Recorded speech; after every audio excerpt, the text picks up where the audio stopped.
first match. Sweet, we won the die roll. Obosh is going to be our companion. Obosh is our buddy for the day.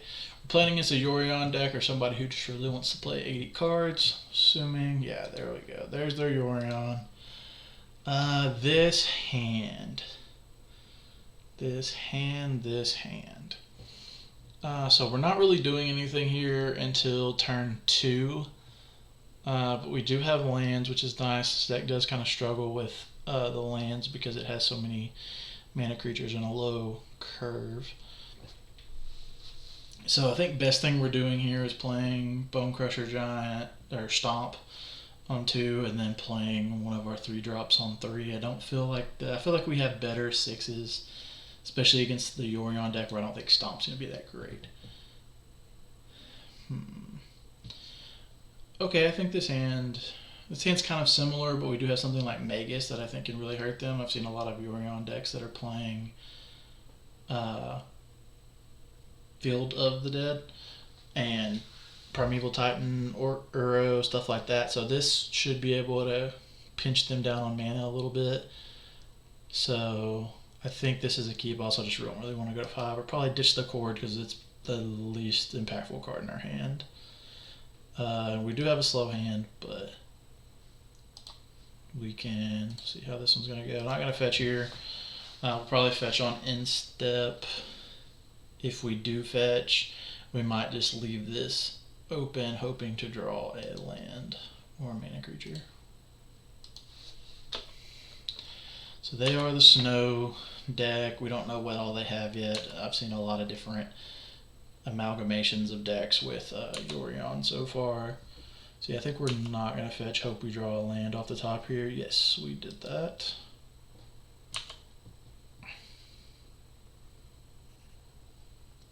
So we're going to go ahead and pass through the turn here. Nothing special. Magus pretty much sucks.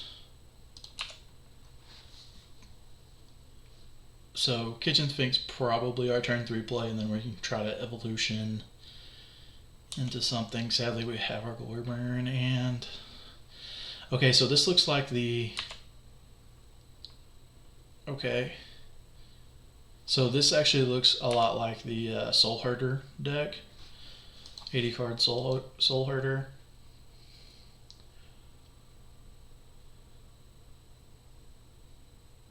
So I think I'm just going to get double Stomping Ground here. Not paying any life.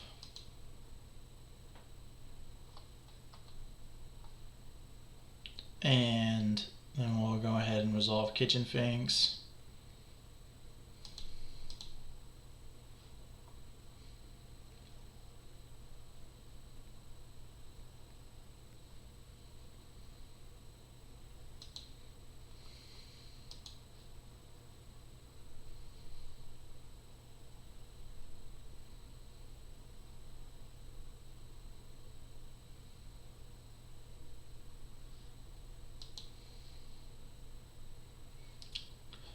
Alright, Scout's actually pretty good here because we can... Awesome. Yeah, so next turn we can actually, depending on what they play, we might be able to get in with Kitchen Sphinx. And then we can play Scout and untap it, and next turn we can evolution our Sphinx and go get Kiki and combo. Like I said, I still don't know really what to play around from my opponent. Are they heavy on the creatures? Are they... I've seen 80 card Kiki combo. Seen a lot of different things from this deck, so... It looks like they're just really focusing on hitting their land drops. This is nothing too scary from our side.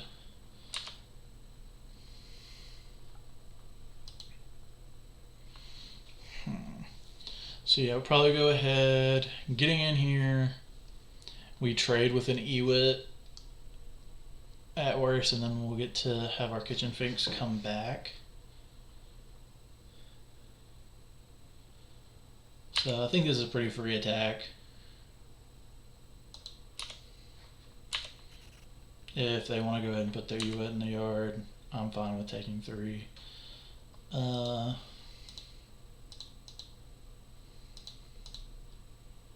So player Tower Scout.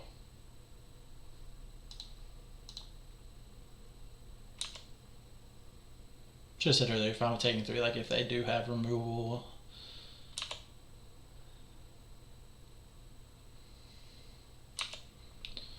So fetching with their Vista, getting Mountain. So the R4 color, this makes me think they definitely either have a Saheeli combo or they have... Okay, cool. Casting their Yorion. That makes me feel good because they're tapped out. We should be able to win next turn.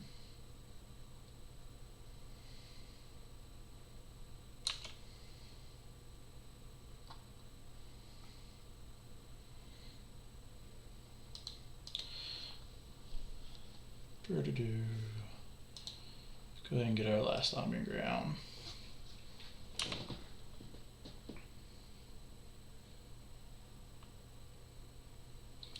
Lots of value here. Getting back Vista, drawing 2 cards, possibly putting a land into play. This deck's actually really sweet. It's something I'm looking into for one of our future Tuesday Brews Days.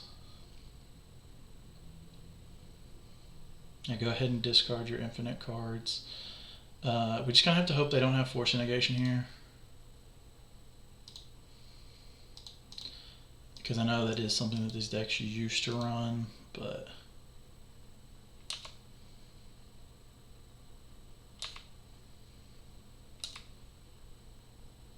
Sweet. And there we go. Awesome. Okay, so this deck. They do have lots of small creatures. I definitely want Lightning Bolt.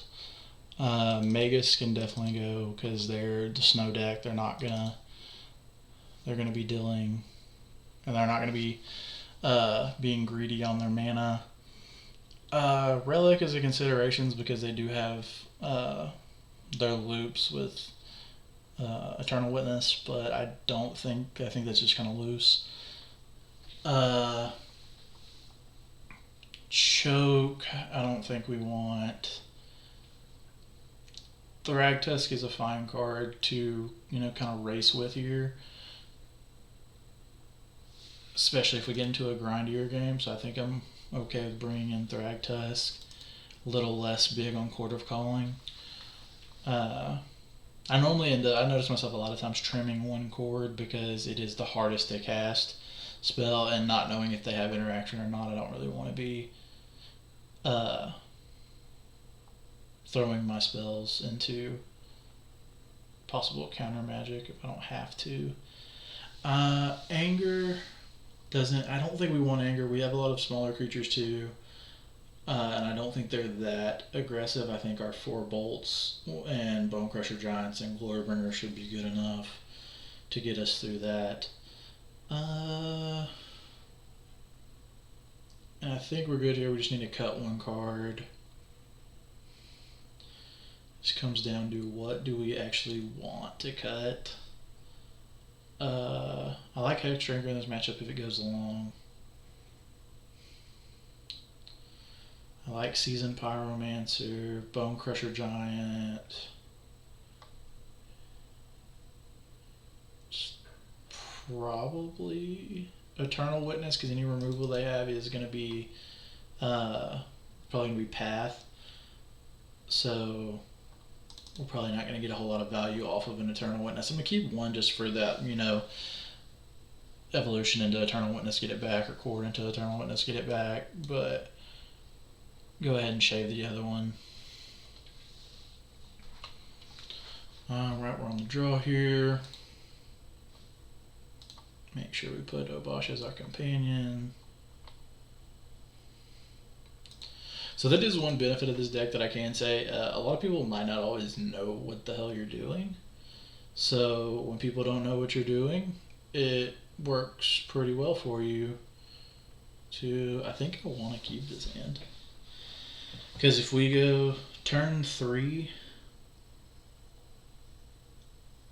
so if we go Fetch Shot, get a Stomping Ground, even without hitting the land, Utopia Sprawl on it for green. Then we go double Arbor Elf, turn 3, we're playing, you know, Clothis, Bone Crusher Giant, and then following it up with Seasoned. So, yeah, I like that. And we're on the draw, so we have a chance to hit those lands too, so I think this hand's fine. If we hit on land next turn, we just get to have, you know, the fun little 4 mana on turn 2. Best situation here, and one of the cool lines in the deck, being able to do your normal, you know, play Arbor Elf, play Utopia Sprawl, make 4 mana. If we draw land into Scout, we can actually make 6 mana with just 1 Arbor Elf on turn 2. So we're going to play 2 3-drops.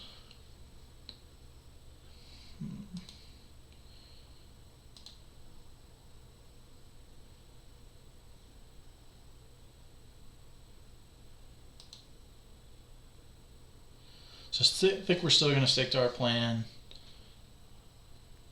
And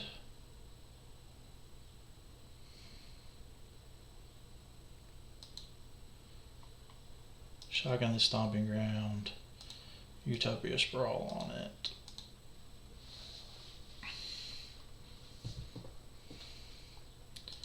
Let's make green.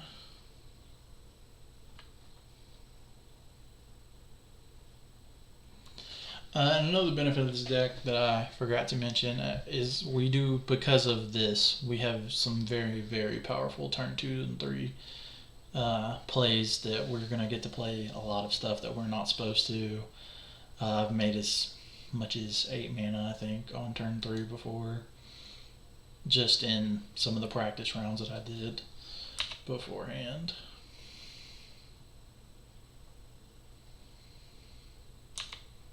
Opponent gets a forest. Love this Golos right here. Elvish Visionary. So yeah, opponent's drawing cards.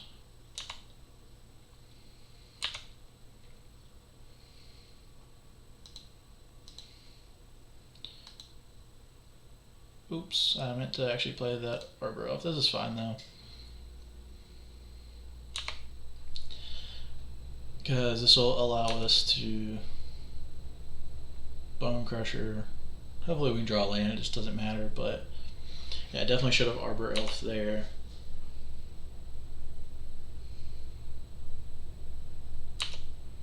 They're gonna Ewit, getting back a land.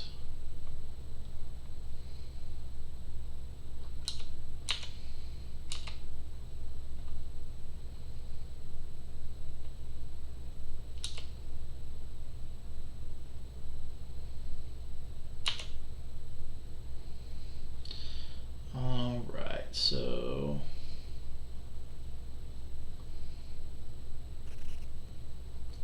1, 2, 3, 4, 5 mana available to us here.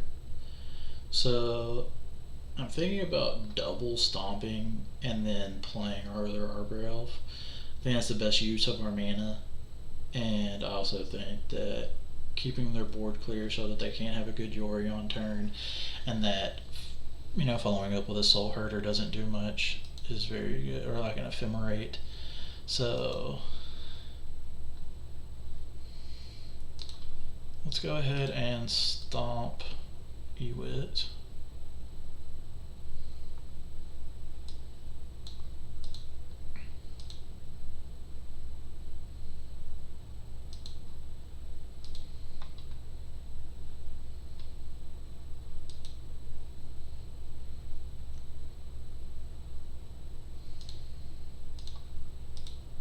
And then we can stomp Elvish Visionary.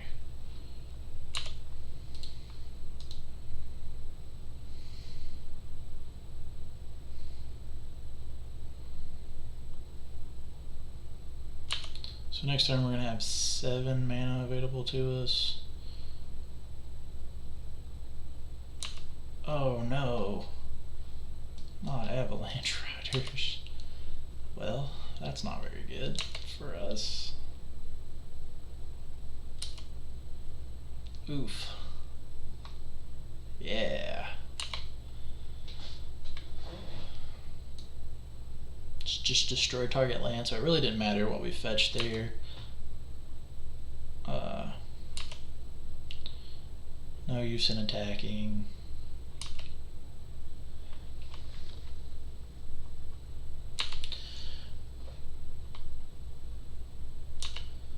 Hunt Master of the Fells. Okay. So like Forest here would be great because it would give us a ton of mana. Sweet. So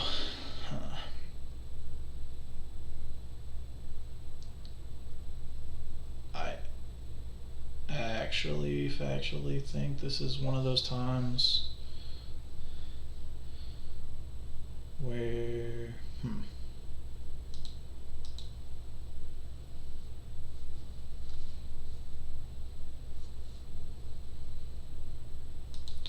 So we're gonna go ahead and get a stomping ground here so that we can have double red in case we want to cast a Seasoned Pyromancer a little bit later. And I think we just want to get down, thinking about getting down Kitchen Finks, and then next turn we can evolution it and possibly get a land if we're still missing one.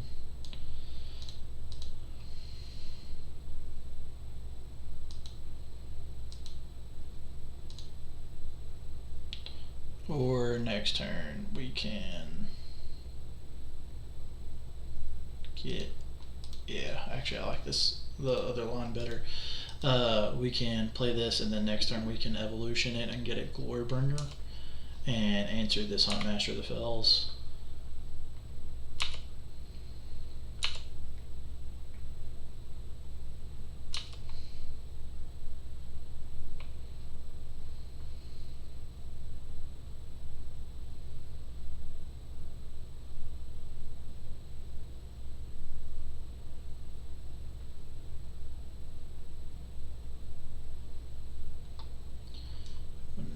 Whenever a non-human creature you control attacks with the top 6 cards of your library, put a human card from among them onto the battlefield tapped and attacking.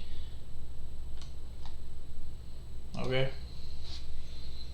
I've heard good things about this card in Standard, but I don't know how great it is in Modern.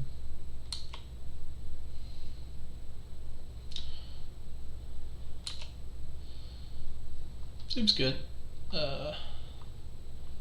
Seems pretty good. They're gonna get back Avalanche Riders.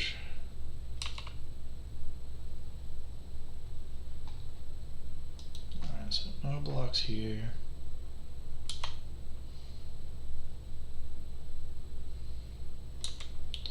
Playing Elvish Visionary.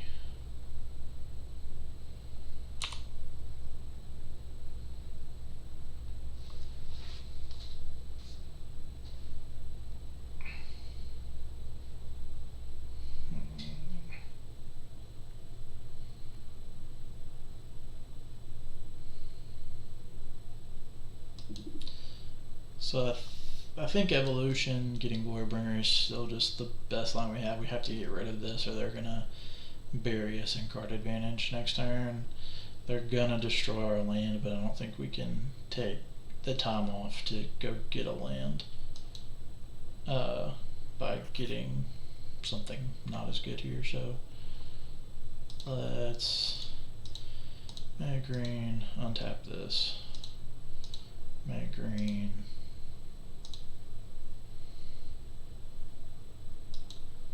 Let's evolution our Kitchen Finks.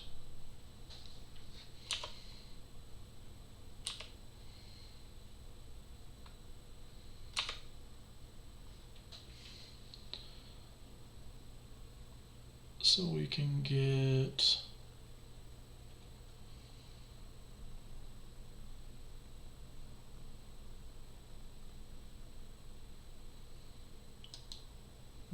I'm just getting Glory Bringer here.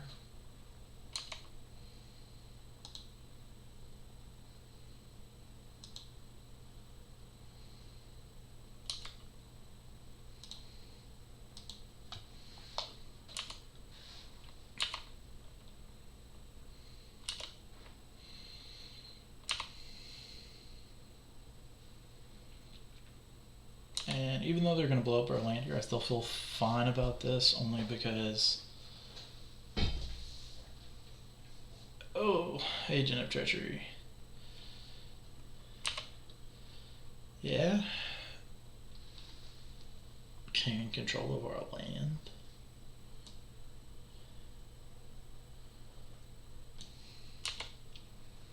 Sure. I feel like that was... I feel like gaining control of Glorybringer would have been much, much better.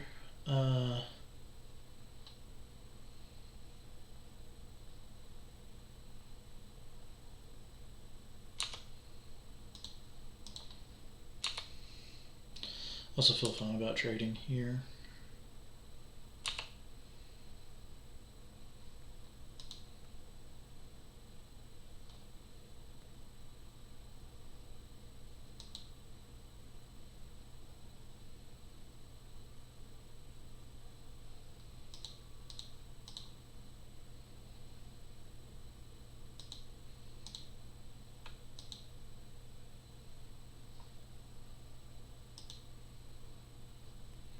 Go ahead and get Clovis down here because it is a 4/5 right now.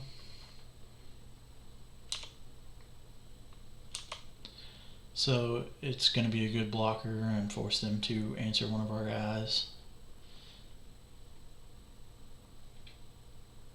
And on top of that, it's going to start putting a little bit of a divide between the two of us. They definitely have the option for a very, very strong Yorion turn right here, where they're gonna, you know, just get up on us on cards. It looks like that's what they're gonna do. And Agent of Treachery is gonna be able to steal another one of our things.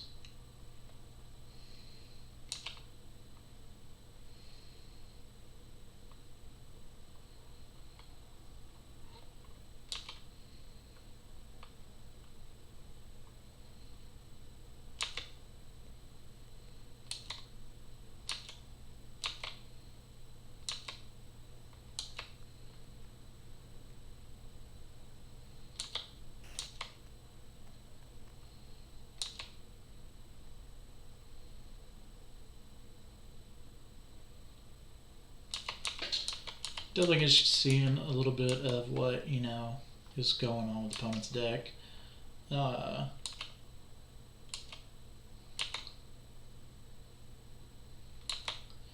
We definitely had a slow hand. Yeah, we're going to go ahead and concede here. We're not winning this game. And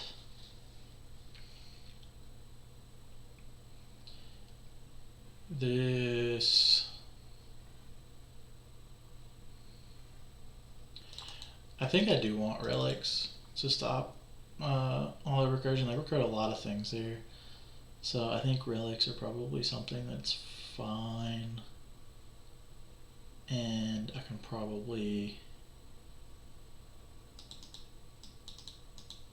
cut a Seasoned Pyromancer.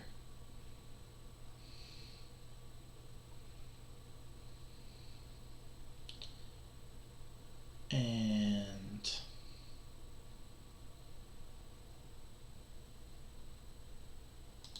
I'll cut my own Eternal Witness just because we want to be exiling graveyards.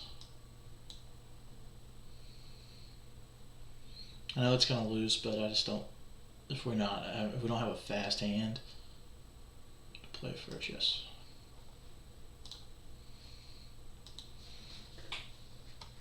Because they recurred, you know what? A Noda and an Avalanche Riders.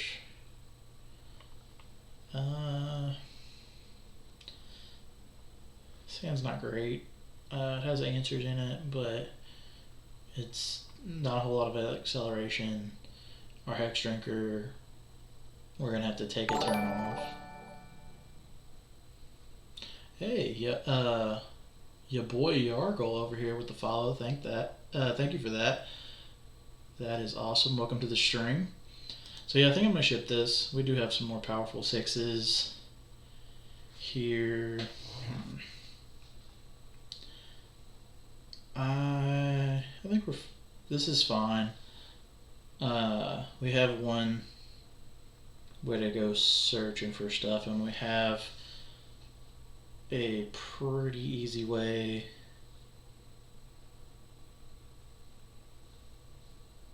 We need to draw lands, but I think this is fine. Keep this, and probably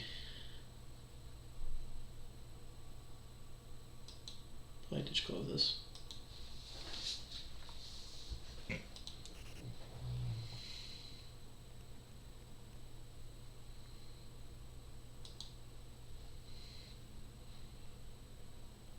And go ahead and play a bird.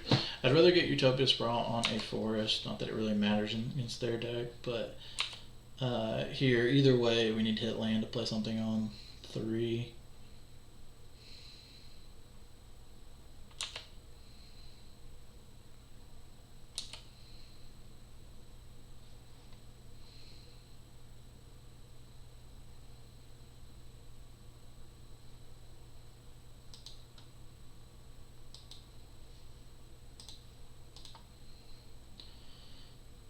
Go ahead and play Utopia Sprawl, and then we'll use our bird to play Relic. And green.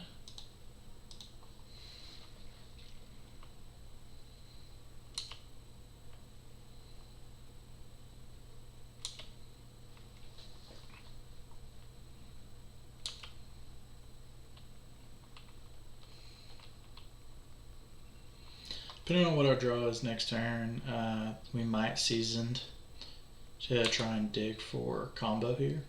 They seem like they are pretty interaction light.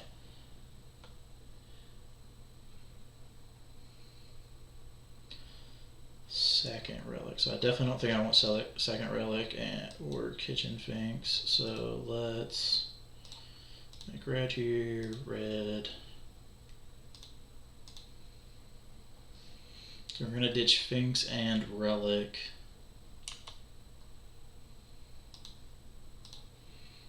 Keep our evolution. Okay, sweet.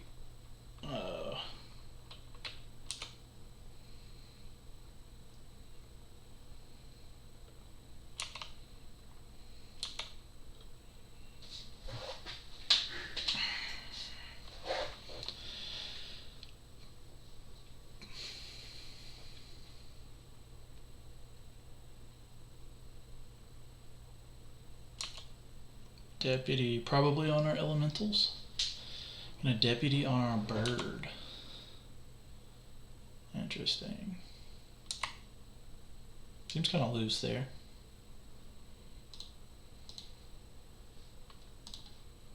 Go ahead and get this Vista out of their yard.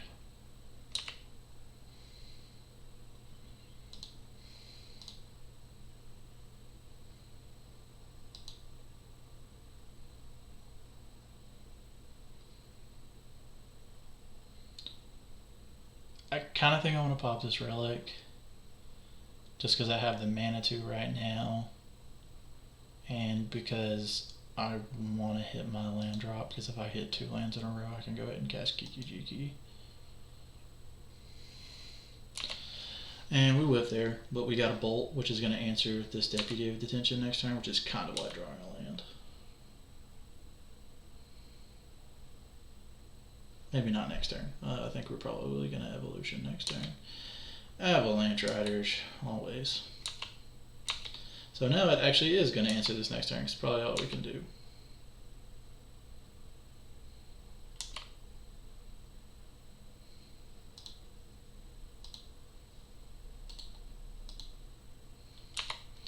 So we'll just wait until end step. There's no real reason. Because there definitely is a chance you could see like Soul Herder come down, or Does not pay the echo.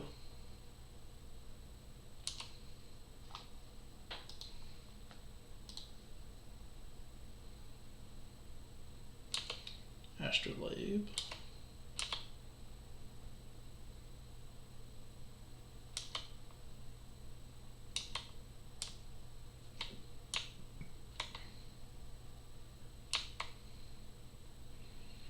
Noble opponent going wide over there.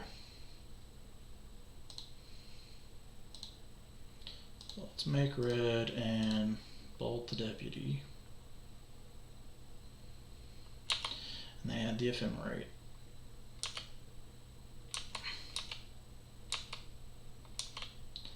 Yeah, it was brutal, couldn't play around that anyway, but we've been very, very unfortunate in these last couple of games, only drawing, you know, one land and it's turn 6.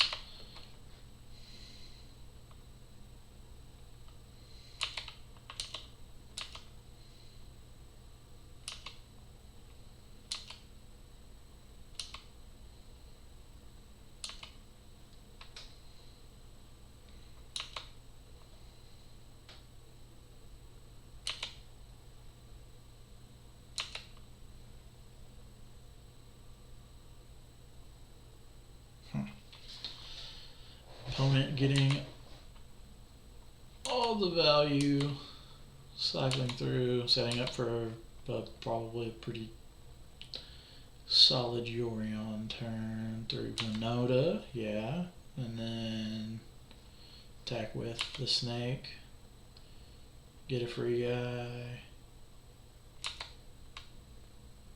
human person, yeah. Get back ephemerate, yeah, that seems good. Seems good.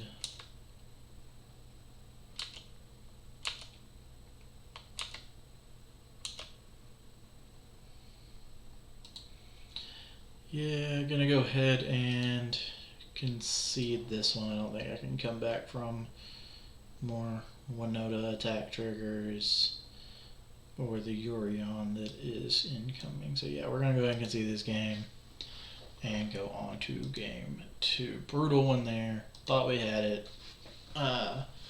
We were looking good. Just those last 2 games, we did not draw hardly any lands. And then the fact that the lands that we did draw, they had Avalanche Riders for. That's always sad. But oh, sorry guys, I haven't. Sorry guys, I haven't been paying attention to the chat over here. What's up, Yargo? Alright. Spicy Modern Lucas Sprawl deck on Goldfish. Yeah, this is basically what this is. Jeremiah, what's up? Yeah, I know, Tyler. I know.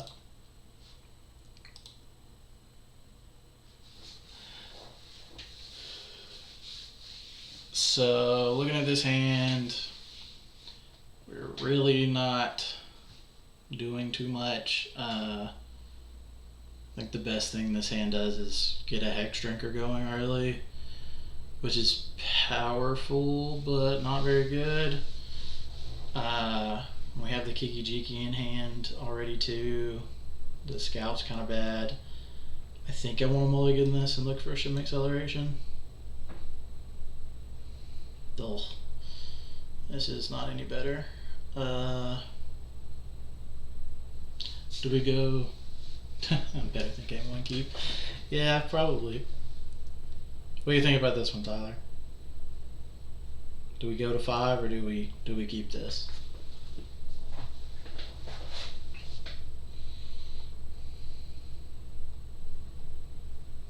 We have lands and spells, so.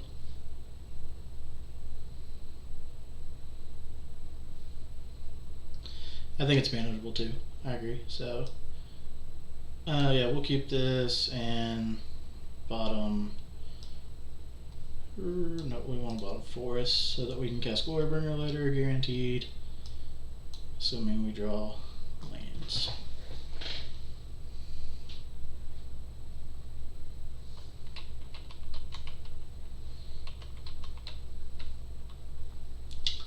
Razorverse, Thicket, Aether Vial, humans, question mark. They don't have a companion. So here we go. Forest, Snaky Boy.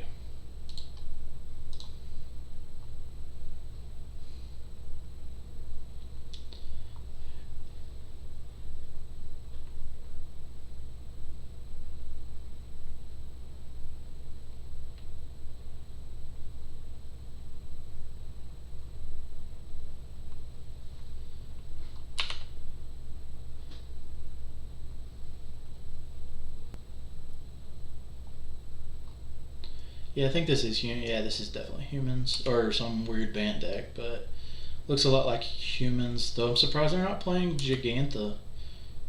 Gigantha was actually pretty impressive when I saw it, just getting to come down and be a 3/5/5 later in the game. Don't see a reason not to play it, but yeah, we're just gonna level up Hex Drinker here.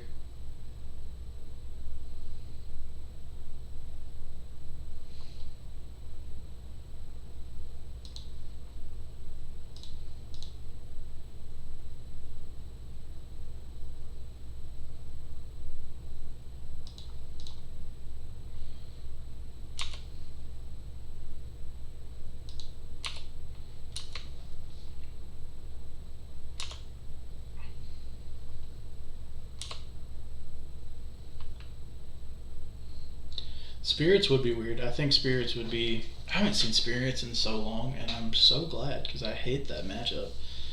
It's so difficult to pilot most of the time, and like they just have so much damage out of nowhere. I hate that. It's like it was almost like playing against like Phoenix that could have like actual control elements to it, because they would just Coco you in step and then play a Lord on the next turn, and then you next thing you know you're like taking 12 or 14. It is humans. Humans confirmed.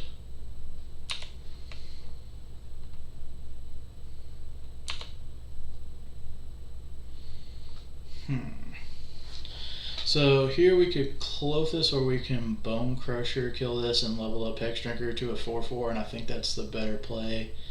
They can't Thalia us, or like a Thalia Lieutenant us. That'll only pump it by, or they can, no, they can. It'll pump, because it'll get the ETB trigger and the trigger from another human entering, so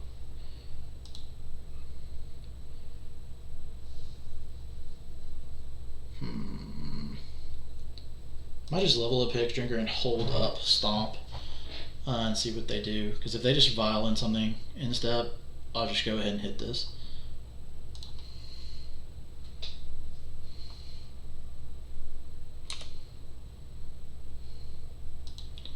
Hex Drinker aggro.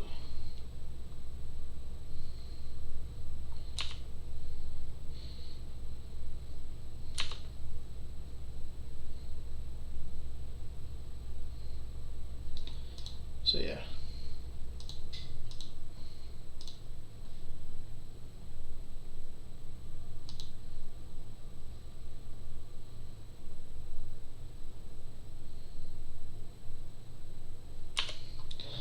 Go ahead and get that out of the way. I don't think I really care about most of their 2-drops, so they decided not to put whatever in there.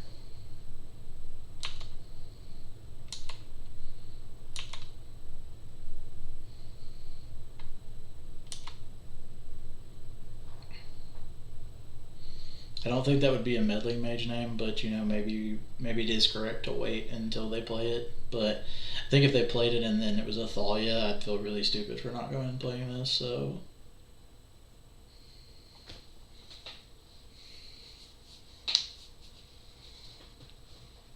yeah, I think they have Lieutenant too. That's the only reason I can think of to not put your guy into play. So is to just hold it for later. and they didn't tick their vial up to 3, which makes me, I think we're just going to go all in on this Hex Drinker, unless they happen to have Reflector Mage right here. Called it. Question mark. Trinket Mage, what the hell? The new tech. Let's just go get Aether Vial.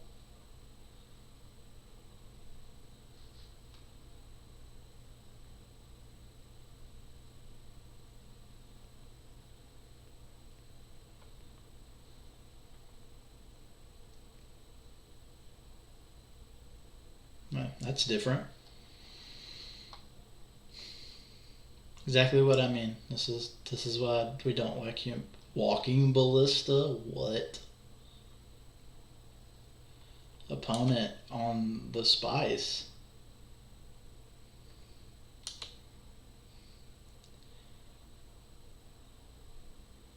Yep, there's the lieutenant that we read.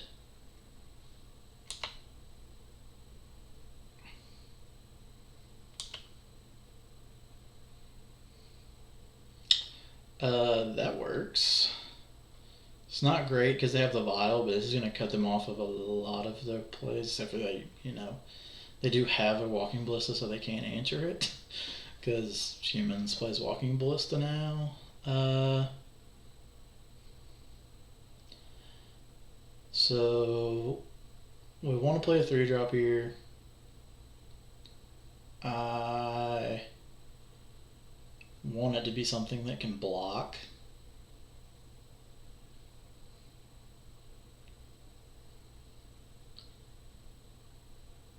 So I think we're going to play Bone Crusher Giant, level up our Hex Drinker once,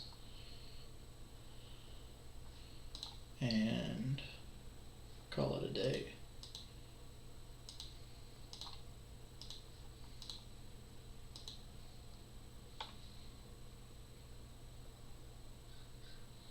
Exactly, that's what I said. Like, you should see my reaction to Trinket Mage. Like, I was like, Trinket Mage got Walking Ballista.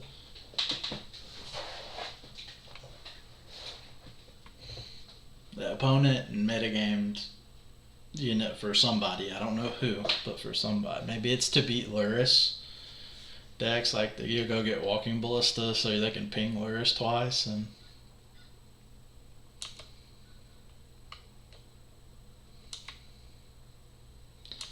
Not attacking into the wall of big guys, but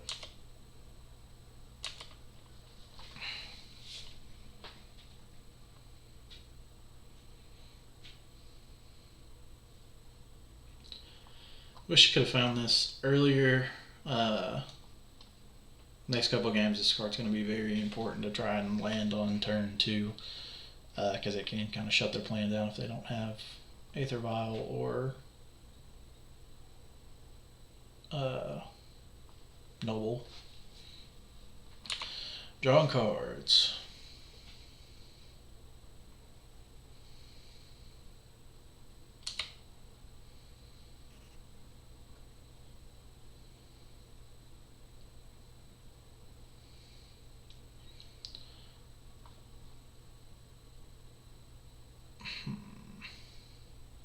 So they totally have a 2-drop. No reason to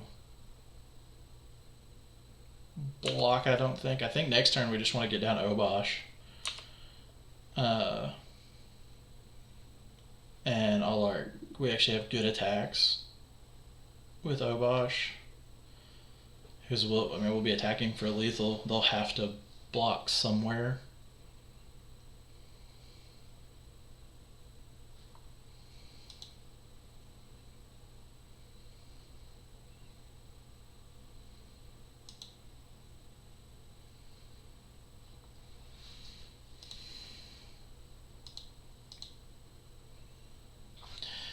It's either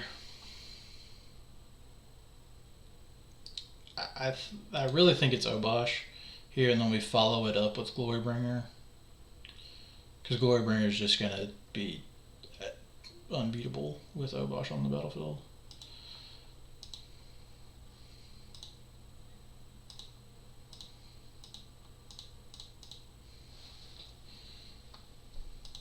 Also, I'm stupid. Should have got a forest here because this can tap for double red.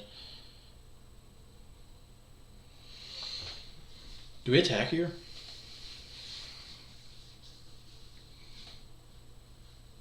So like we deal double damage, so we are still, so we're still trading with this if we do block. And they can trade here, but we'd be attacking for 8 with Hex Drinker.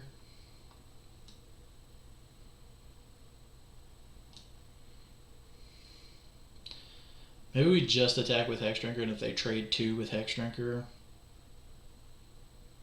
that's just fine. If we get a 2-for-1 with Hex Drinker, but then we get really blown out by another Thalia's Lieutenant. But I guess what, another Thalia's Lieutenant puts this at 6, this at 4, 3, so it's 13 damage. But we can block a couple of these profitably. So yeah, I think we hold back, and then next turn we can kind of make an Alpha Strike at with Glorybringer.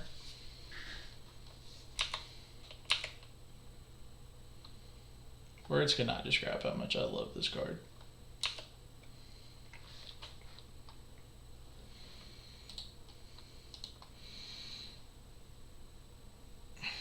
Drawing cards. Kind of surprised they haven't popped this vial up to 2.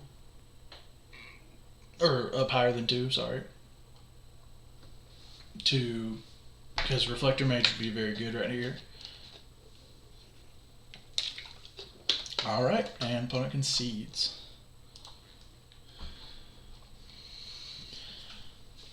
Alright, I want Megases, I want Lightning Bolts, I want Anger.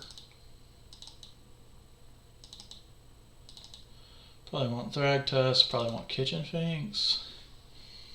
I don't think I want Clothis. Clothis is pretty slow. They're not putting a ton of stuff in their graveyard.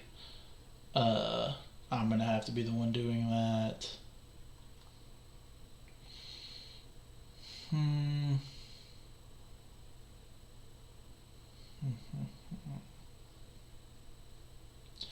Maybe we'll shave this cord.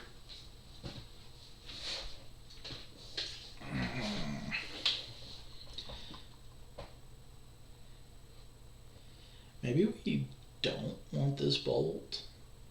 I know that sounds weird, but because of Meddling Mage, that like 4th bolt's just probably not as good. It's more for the aggro matchup anyway. But like here we have 3.5 ways of getting rid of it with actual damage.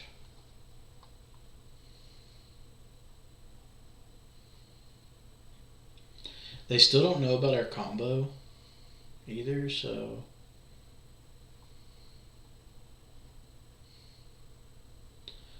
I don't think this is, I mean, this is a grindy-ish game, but I don't think I want the second Eternal in this.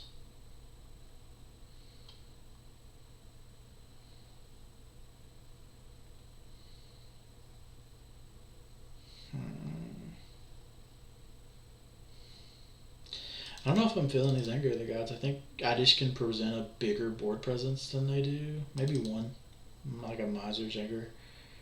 But I'm really unsure about this matchup just because I'm really unsure about Anger as a sideboard card in general.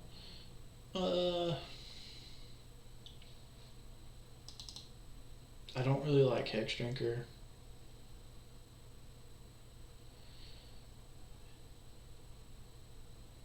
Because protection from instants doesn't really do much here, so we could invest a lot of mana of it into it and just get Reflector Mage, so it's probably the cut. And I think this is what we're going to try here.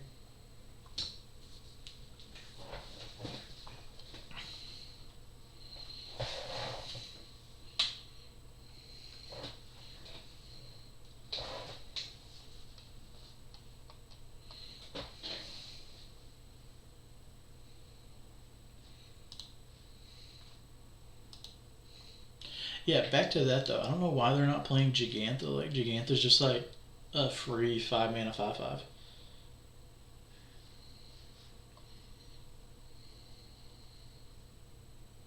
for like nothing. It's hand's slow. It's good though.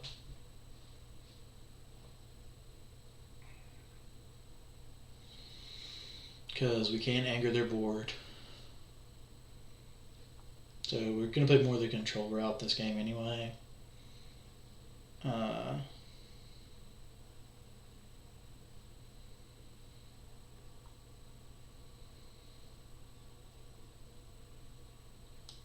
I think this is a fine keep.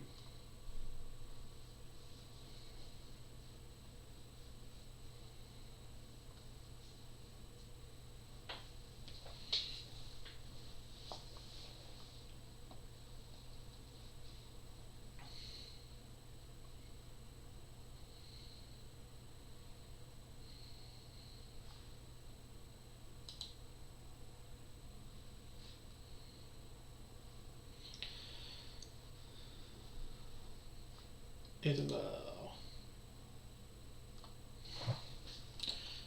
You got it.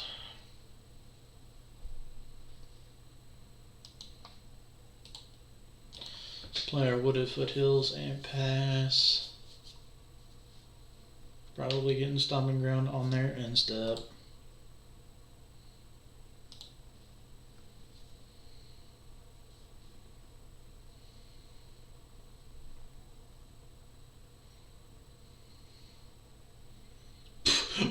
What is going on? What is going on? What is going on in this humans deck? I'm so confused.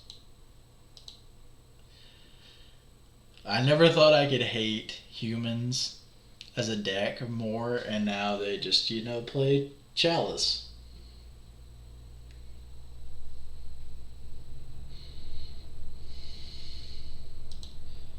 Opponent is on the spice.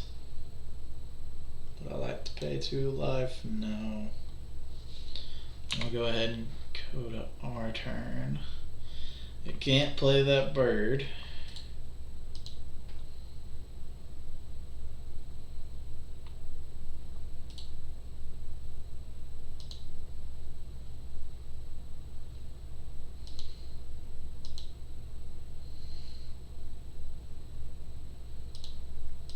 I'm going to go ahead and kill this with the Aether Vial trigger on the stack.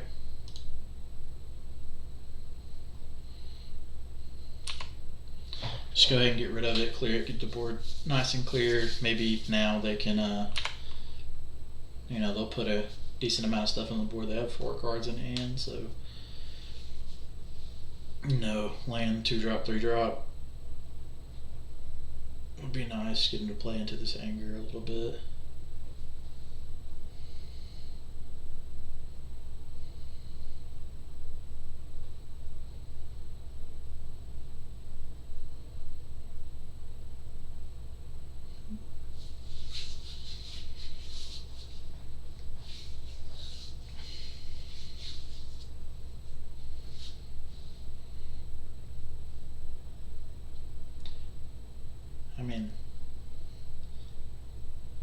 It's just so weird though to see them play Chalice, put their Aether Vial up to 2, knowing damn well they can't play like any champions or nobles that they draw off the top now.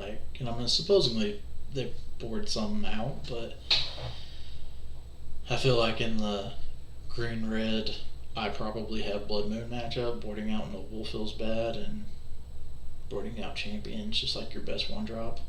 Yeah, meddling match. What's the name?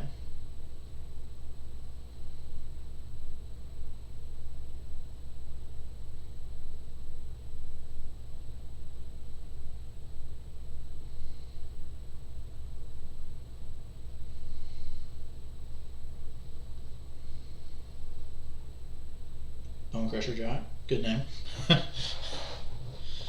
Pretty good name there.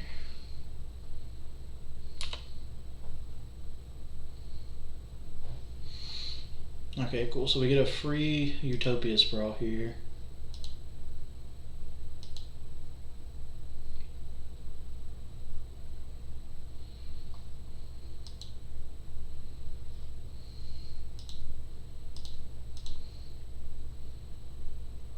Oh, I'm so dumb. I'm so dumb.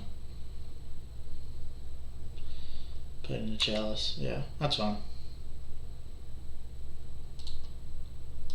I'm so focused on this meddling mage naming Bone Crusher Giant that I completely forgot they had a chalice on the board.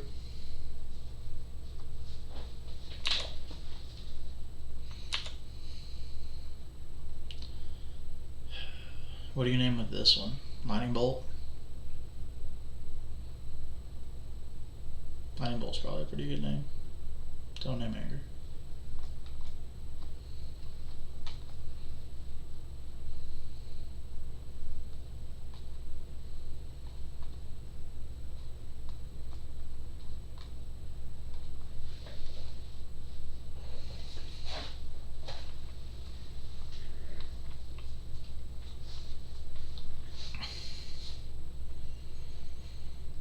Opponent taking pretty hard on the name there.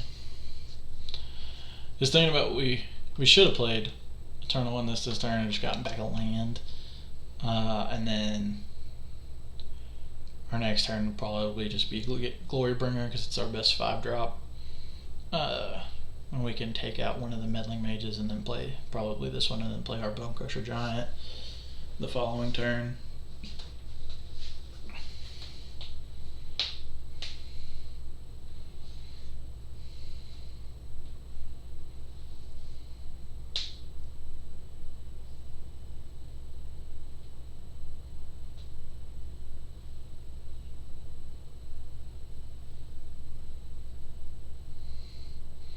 Kitchen Finks, okay. A Parade Naming Incorporated, or incoming. A Parade would be a real hot name to name in our Obosh deck. That would be hilarious. Thalia's Lieutenant, okay. Don't have follow-up Lieutenant.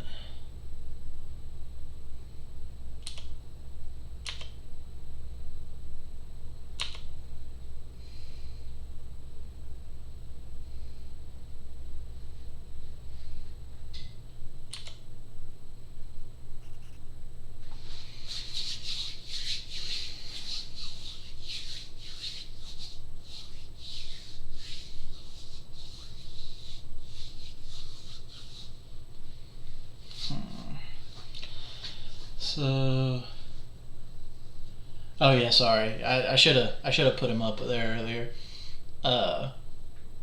This is game 2. This is game 2.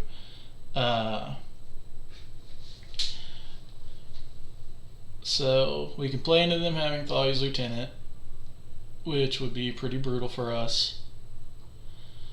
But I feel like they would have played it at the end of last turn, because it couldn't have saved it. Like, it couldn't, like, they would have played it. If they had another one, they would have already played it. So I think it's safe to jam Anger right now.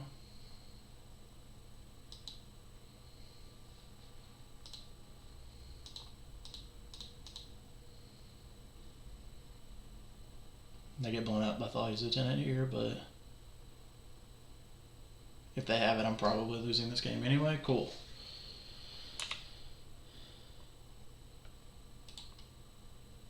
And yeah, we can go ahead and go to next turn. We're up on cards.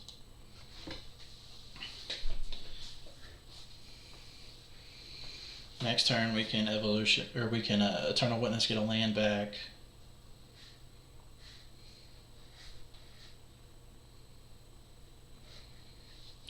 Trinket Mage, go get Walking Ballista. This is quite hilarious.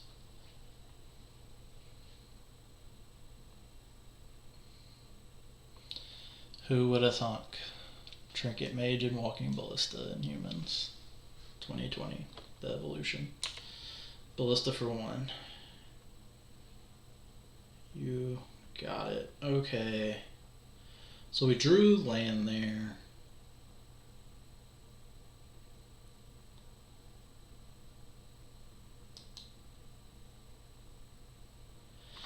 So what we can do here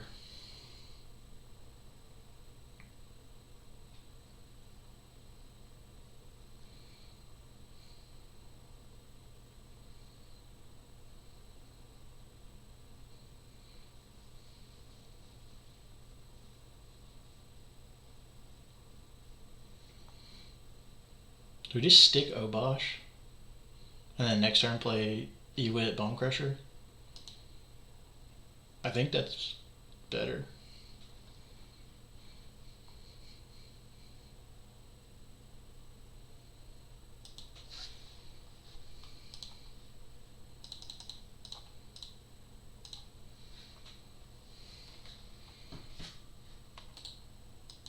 Yeah. Because they just cannot possibly attack into Obosh. On the ground, at least. Mana Strider could still attack, but...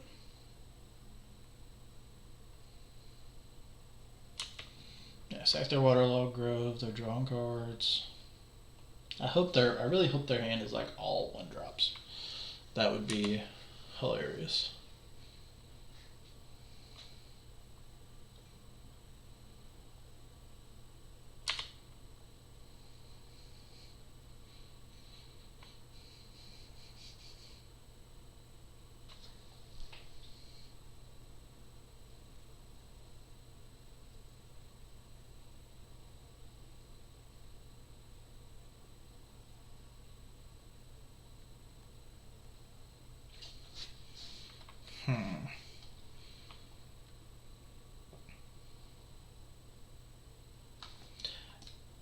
Anytime a source you control with an odd running mana cost would deal damage to a permanent or player, it deals double that damage to that permanent or player instead. So Anger would kill my Obosh here. We also have the option of we could Ewit, get back Anger, and then evolution the Ewit and get a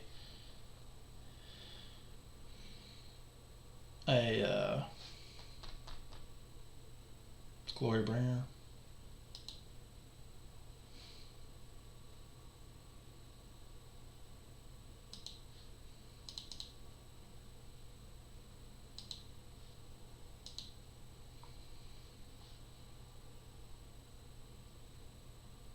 Oh, and they're just going to concede to the Ewit, so sweet. 1-1. With good old EvoluTwin.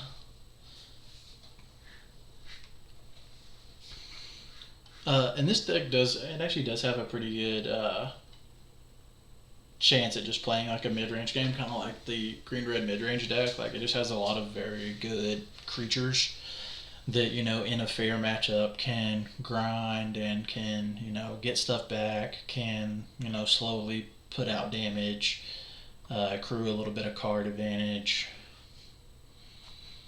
I was actually able to go toe-to-toe with a Luris Rock deck earlier in testing.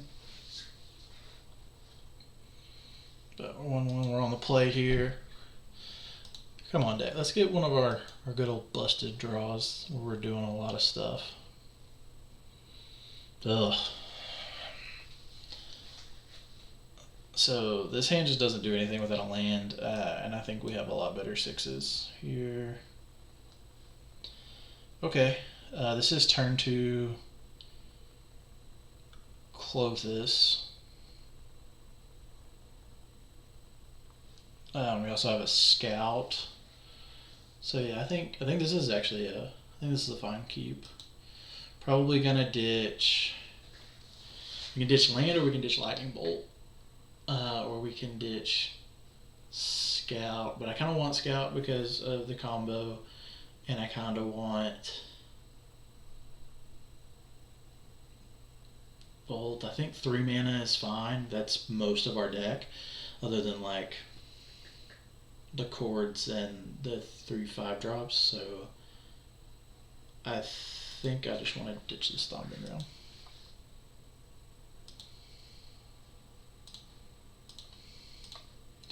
Put the Sprawl in the Forest, put it as red, and alright, off to the races.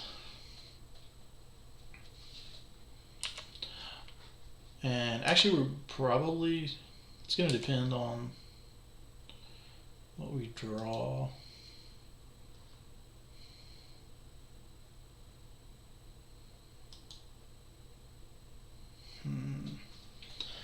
So Clothis isn't going to really do anything here but add mana. Or it's not even going to add mana. Because it's exile target card from our graveyard. So yeah, we have to exile something for that to work. Gauntlet on Forest, Noble. I think I just want to play Hex Drinker here. And we can pump him. And then we'll bolt the Noble.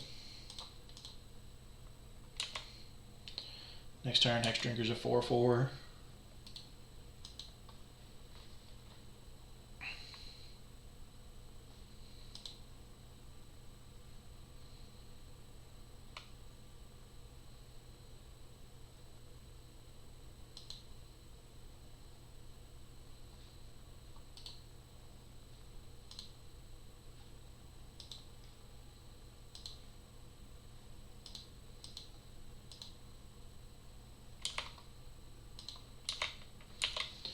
Next turn we're going to have a 6/6 that's pro everything. So, turn 4 6/6 that's pro everything seems pretty good against, I don't know what our opponent's playing. Cavern, naming, human. Another humans deck. Okay. I think I can race with a 6/6 that's pro everything.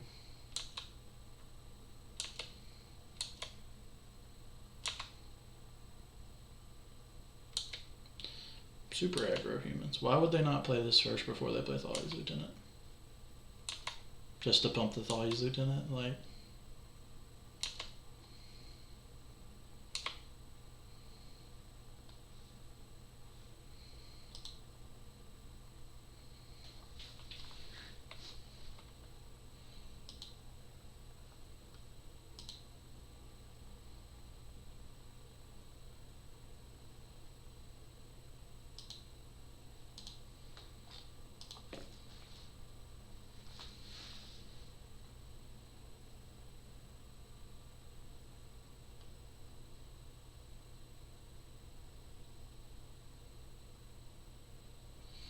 because we attack here, we put them to 10, they are going to give us a big swing back, and then we attack. We play Obosh and attack for the lethal.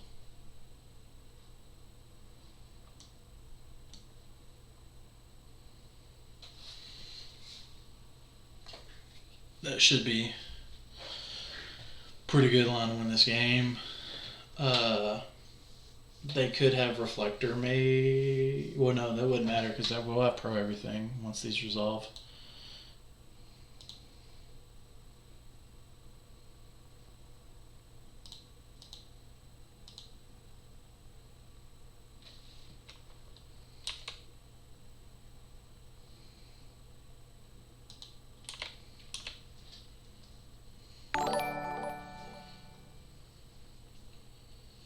Oh, Papa Thick 91, thank you for the follow.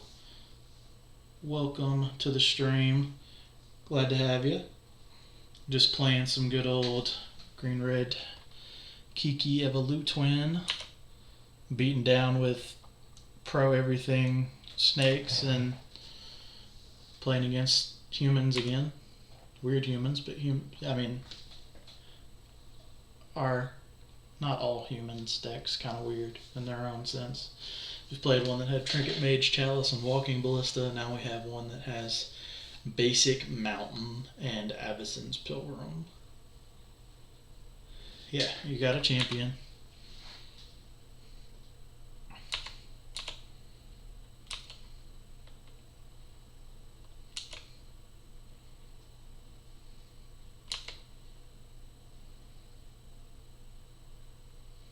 Wonder if this deck has Winota.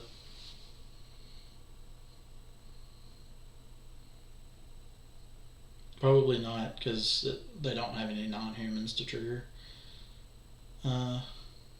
Winota. Bolt us. Yes. 5, 6, 7, 8, 9, 10. Eternal Witness. That can't be countered. This is 6, and this is, so they can attack us for 10. Why does this deck has Kessig Malcontents?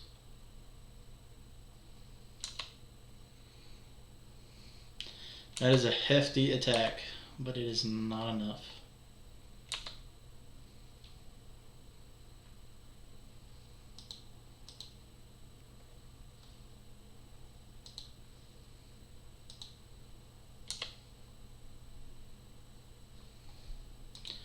Go over here and let's cast our Obosh.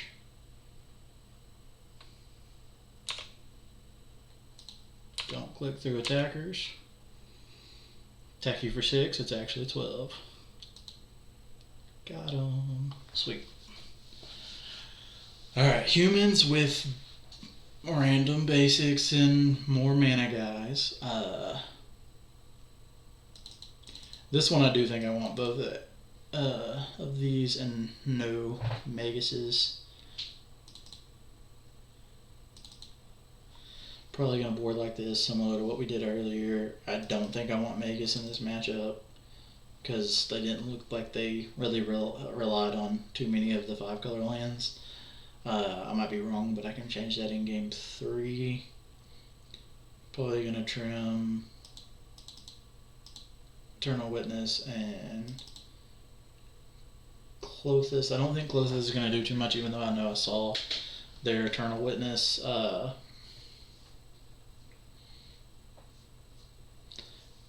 didn't see them have anything that was just overly impactful to EWIT back, so I'm not that scared of it. Hex Drinker was great there, but at the same time I do think we want to be more proactive, so trimming Hex Drinker is probably fine. I'm going to try this deck with Luca and Emrakul. Yeah, I saw the deck with Luca and Emrakul. It's sweet. The only difference really with this deck is that we just have the ability to just be like, oh, go infinite on turn 3. Whereas I think Luca just puts it into play, kind of like a polymorph effect, so you have to wait for the next turn, which I mean, it's still pretty hard to deal with an Emrakul, but this is just kind of like we can actually race some of the faster combo decks a little bit better in the shell. But I do like that deck too. I think it is pretty interesting. I'm gonna trim my Cord. Cord's probably our hardest card to cast.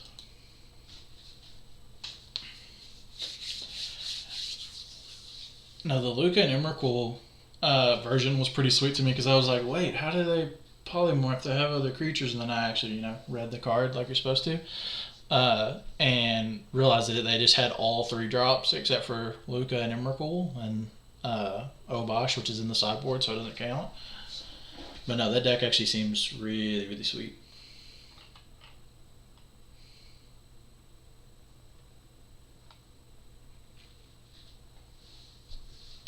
Oh yeah, and it's playing the land destruction like the normal Ponza stuff. Yep, good old Ponza. Yeah, I was looking at it earlier. I thought about playing it, but then I remembered this, and I was like, oh yeah, definitely gonna play this because I'd actually worked on this deck for a little bit back when Once Upon a Time was out, and I think it's actually pretty solid.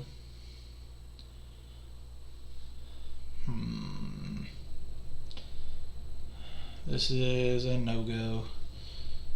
We're not casting any of these cards, or we're not doing anything besides playing a Sprawl until turn 3 and praying for a land drop, so one more. This gives us turn, we can get a land back with Ewit, and then the next turn we can get a Glorybringer. Turn 3 Glorybringer, pretty good in Modern. That's the other thing, why play Luca when you could play Glorybringer? and bring glory, you know. I think we'll keep this and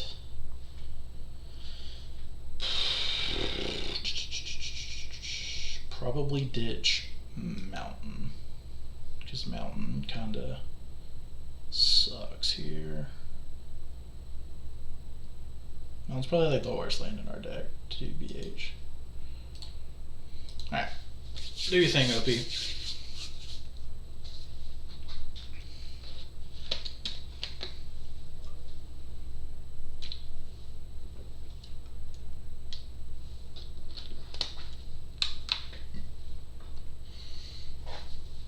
So the deck that I've seen most recently that I think is going to be the coolest to play with these companions is an 80 card like Yorion Bant Titanfield deck, or even you could even go back into like the old Sultai shell because you can just play Yorion for blue with Uro and Titan and Dryad, Valakut, Field of the Dead, all that fun stuff, and that just looks like it's a whole load of fun. And then, you know, you get these random turns where you're like making a ton of mana, playing Titans, and then following it up with a Yorion and blinking your Titan, and just getting so much value. They definitely really just dominate the long game. And I feel like a lot of those decks, like, it's just fine with them because they can always find more good utility cards to add to their deck. Okay, so this is actually interesting because now we can Ewit back our land, play our Scout next turn, and then Evolution on turn 4 this Ewit and get a Kiki and win.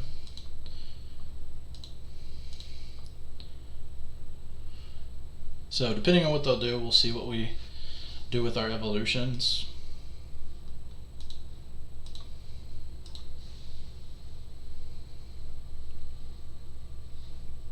Go ahead and select red here.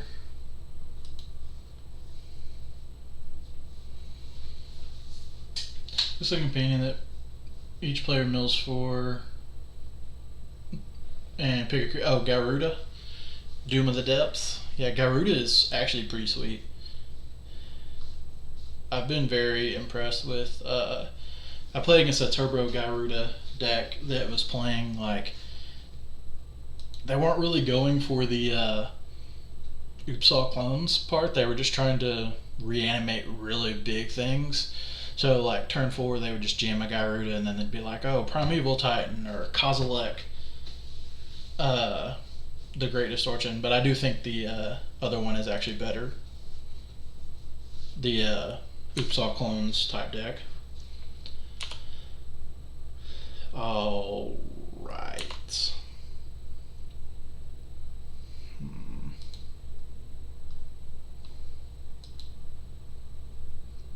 So I think I want to keep my life total high. So I'm not going to get a Stomping Ground, because most of the red stuff that I want to get with these evolutions. We're just going to play our Eternal Witness and get our land back.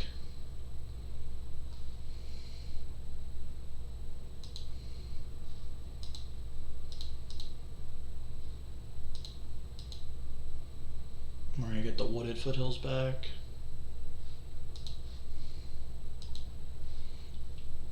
So yeah, opponent's on some kind of like aggro Naya humans. Yes, I want to use Eternal Witness's ability.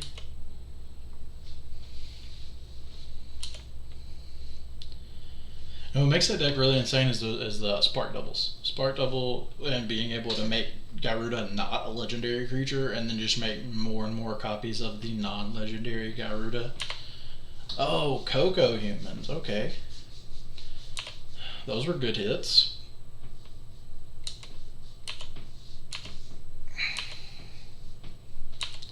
Yeah.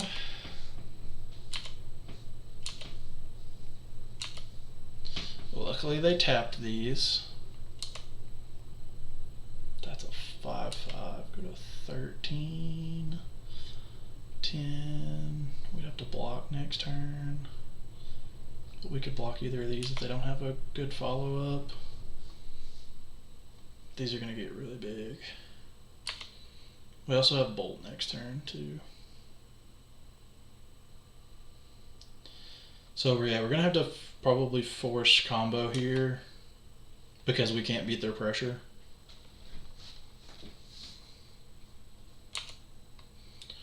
We're going to be able to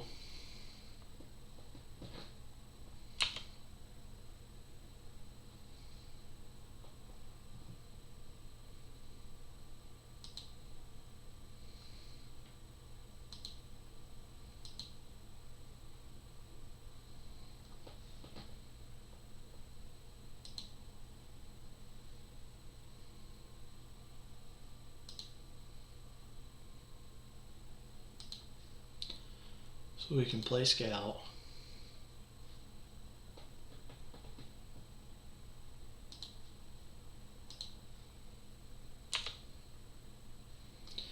And then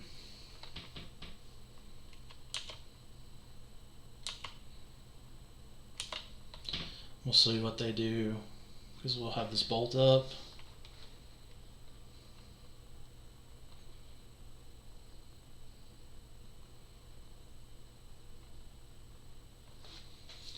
We might be able to squeak this one out. So currently, without them playing anything in their hand, and they don't have access to red mana yet. They're what, 5, 9, and 5. So that's 14 damage. We can stop a little bit of that.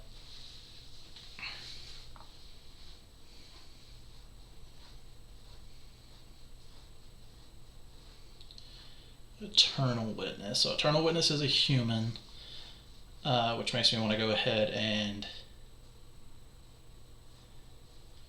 kill this champion. We'll pump here. So we got 5 and 8, 9, 10, 11. But that's not killing us. If they follow up with another guy, it's just 6 and 4, that's 10, so it's not killing us. So yeah, go ahead and bolt this champion of the parish.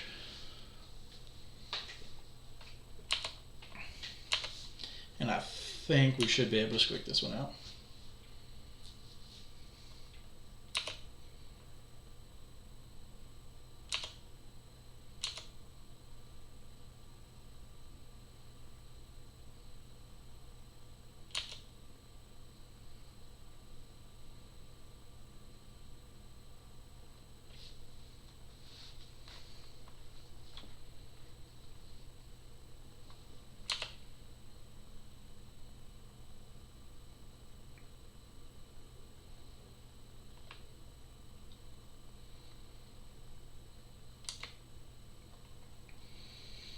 Go ahead, bash in. Just recount, and that's 11 damage, so we will be at 1.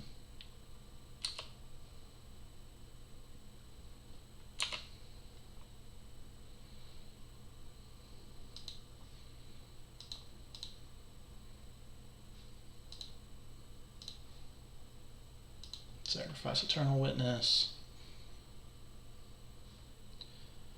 Go get Kiki. Kiki, copy, Tyrex Hire Scout, Tower Scout.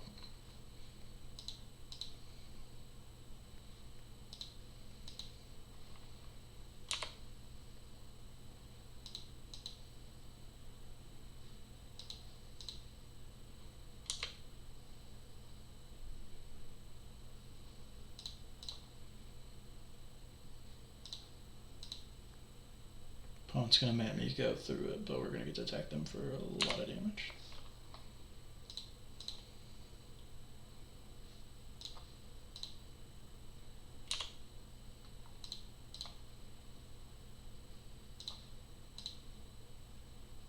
Oh no, no, I misclicked.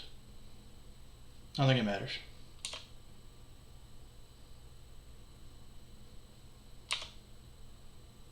Oh no. No, I misclicked.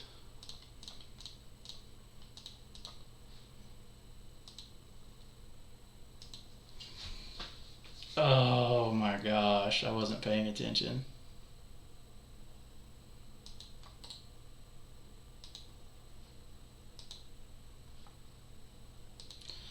Oh, that's so tilting.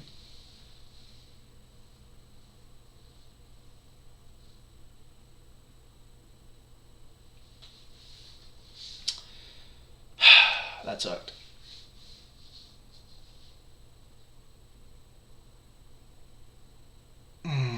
That's why you play to your outs, guys. Hope your opponent is a scrub. Like I am. Oh my god. That stinks so bad.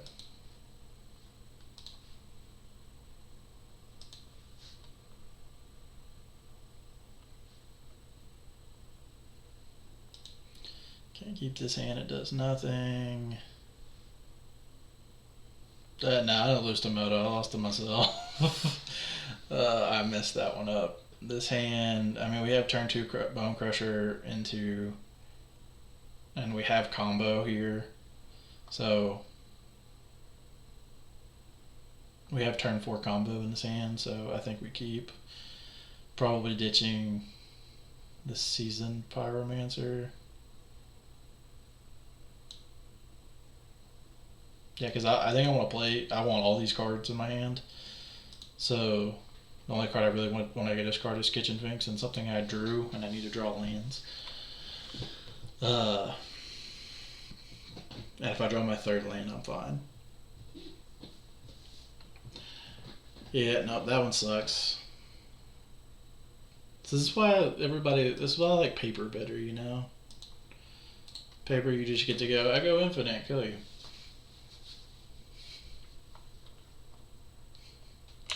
It's idiot proof. No, it's alright. We'll do it right this time.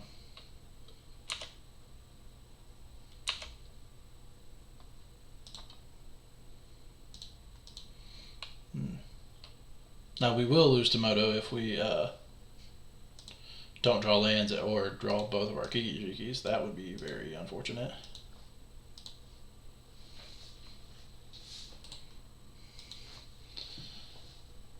Go ahead and stomp the Noble there, stop their production of mana.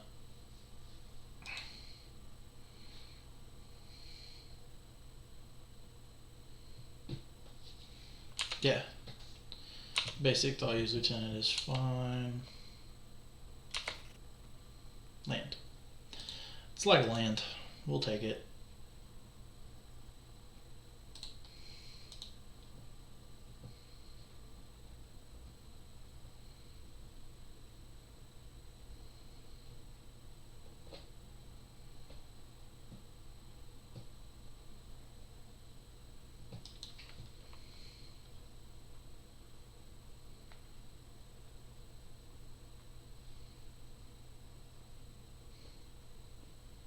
There you go, Papa Dick, yeah.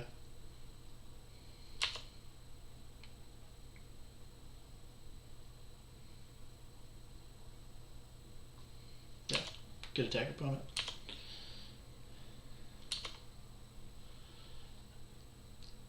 Papa Dick called it, said land incoming.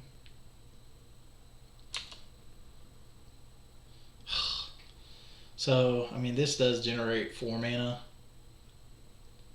Well, actually, no. I forgot about this. Hyrex Tower Scout will untap this, so it actually generates 2 more mana. So we can play Scout and Finks in the same turn. Or Scout and Bone Crusher in the same turn. So if we go...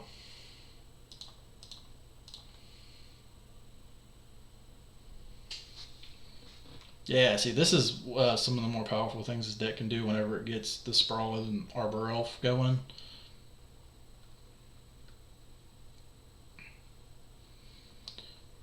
They're going to bolt my Arbor Elf. That would be unfortunate.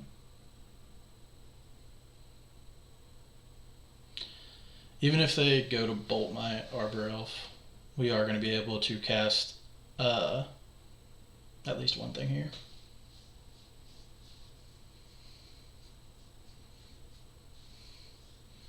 I think they can with the Vista. They can fetch for Mountain.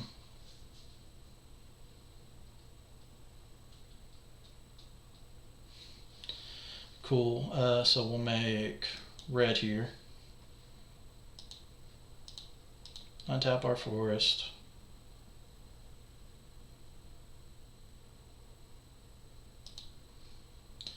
Play our scout. Oh no! Tap the wrong mana again. So we'll just have to play Bone Crusher Giant instead of Kitchen Finks. I don't think it'll make that much difference, but I wanted to play Kitchen Finks. So Scout, Arbor Elf, untaps. Now are they gonna bolt it? They were fine with me playing one, but I can't get the extra value. Oh, they're gonna bolt the Scout. Okay, that's fine.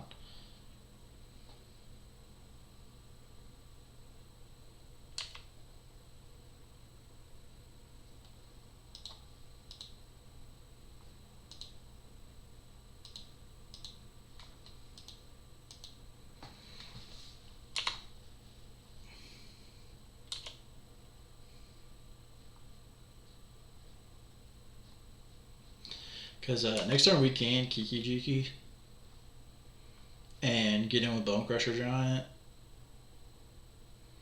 With 2 big Bone Crusher Giants. Or we can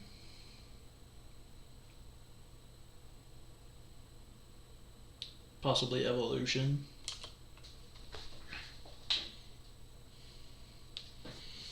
Oh yeah, so used to standard, yeah. Nope, that is not a whatever that land is, the standard land. Oh god, Cassid Malcontents, brutal.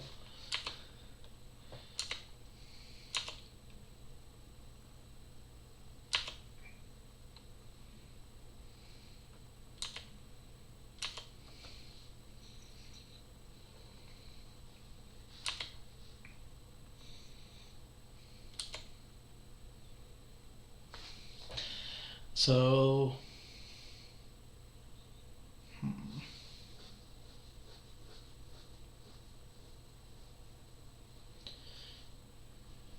5 mana. We can only make 2 extra mana if we copied this, so we're probably just going to play Kiki, and then we can make a copy of Bone Crusher Giant and block some of these guys. And then if we untap with Kiki, we can eat Evolution our Arbor Elf and win.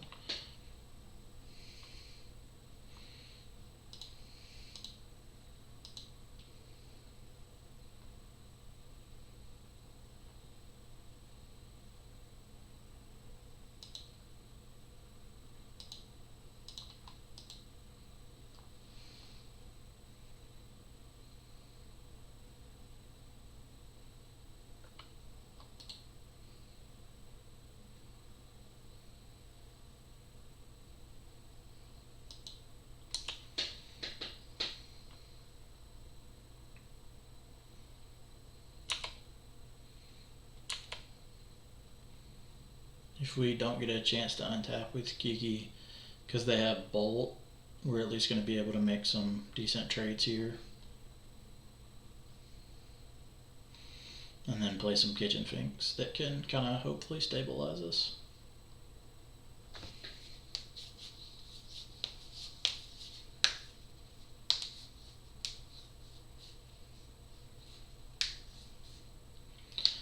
We'll double green for Eternal Witness, so they're not getting back Bolt. I guess they're going to get back Company. Yeah. It seems like a bad play on their part, because they could totally just bolt this Kiki in. Unless they have paths. They wanted a misclick. Maybe I just wanted a misclick, question mark.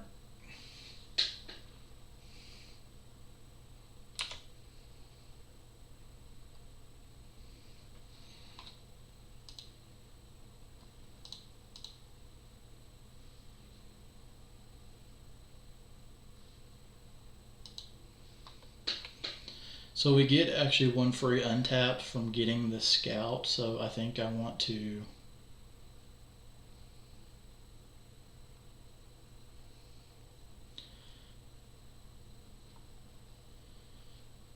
I can make another copy of Arbor Elf here and ensure that, so this would be 2, 3, 4, 5, 6, 7, 8.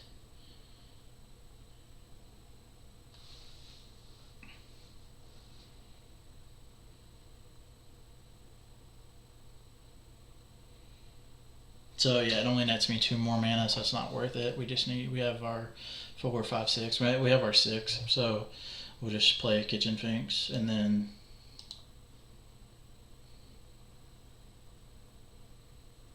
yeah.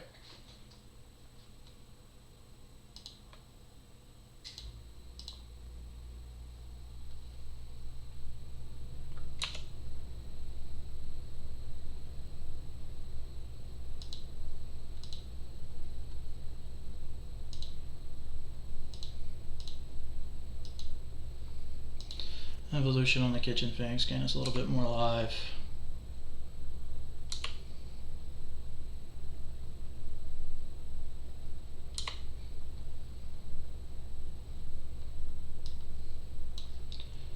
Go ahead and get Hyrex Tower Scout.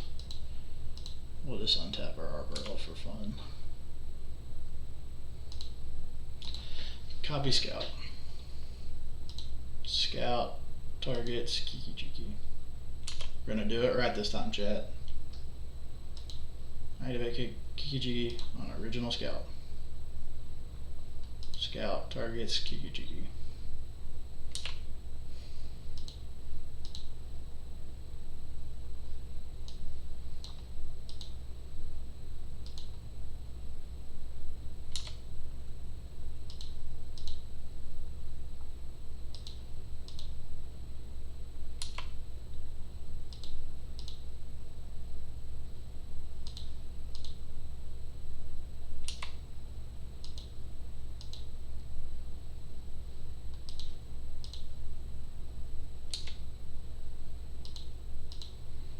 We're gonna go like super overkill just to make sure.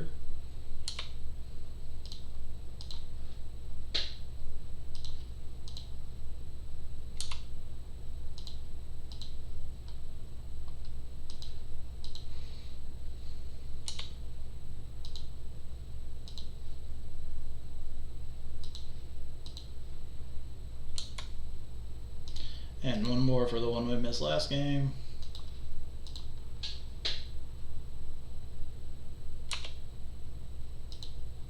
Actually, never mind. I'm gonna do like 2 more, just because I don't feel like mathing and making sure, you know, if they block profitably here, here, and here, what all happens.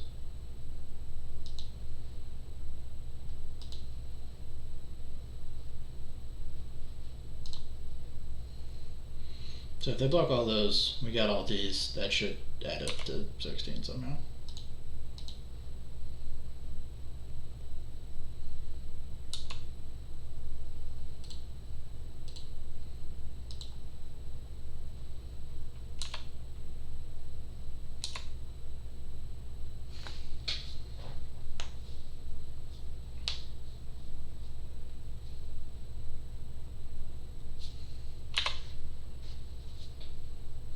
We did it. We did it, chat. We did it. We did not mess up our stuff. 2-1 right now. We beat 2 Funky Humans decks and lost a very, very sad one. Yeah, that's right. GG's. You won a die roll. Sweet.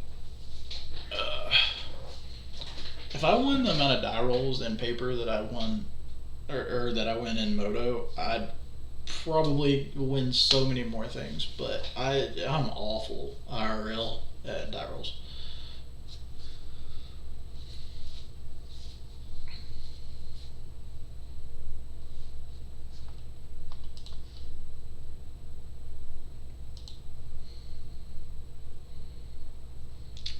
Luris deck. Alright. This hand is god awful. Yeah, nope. Not even gonna say much about that one. Way too many lands. Alright, this one's not awful.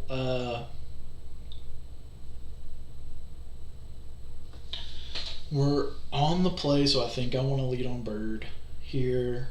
We can probably ditch a land. One of these forests, the ugly one.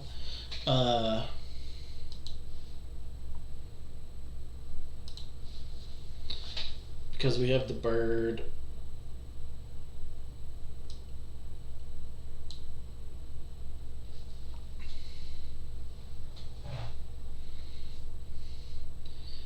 So, if I get an inkling that this is shadow. Alright, appreciate it, Papa Thick. See you back in a little bit. So, if this is actually shadow, like the Luris Crix's Death Shadow or whatever colors I'm going to play a shadow, I might, because we do have one Magus in the deck, so we might go turn 1 bird into turn 2 evolution for Magus if they don't discard spell us. That's a thought. We also have the option of going, like, Hex Drinker, pump him once, and maybe bolt something. That's the thing. Like, I've heard the comment about, this lets you know what your opponent's on, so it makes it fairer. So this looks like the Devoted Druid type deck for this. If I'm right, they don't have very many basics. Usually.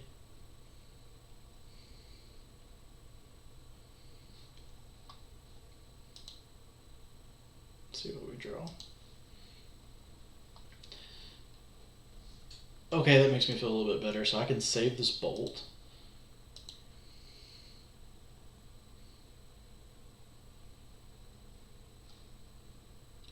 So I can save.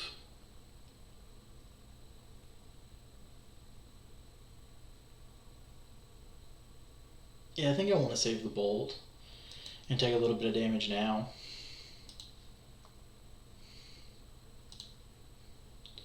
So we can go ahead and play our Hex Drinker and stomp their bird. So violent. That way if I draw, the reason I did it that way is that way if I draw a land, I do have the option to evolution into and lightning bolt.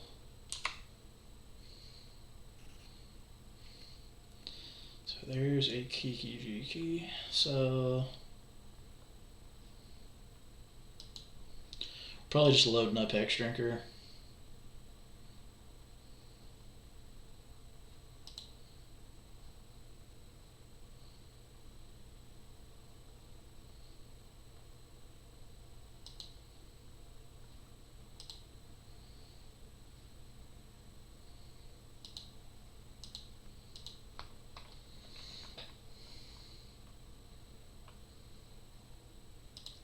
And I don't want to give them excess mana from this Druid, even if they don't have it.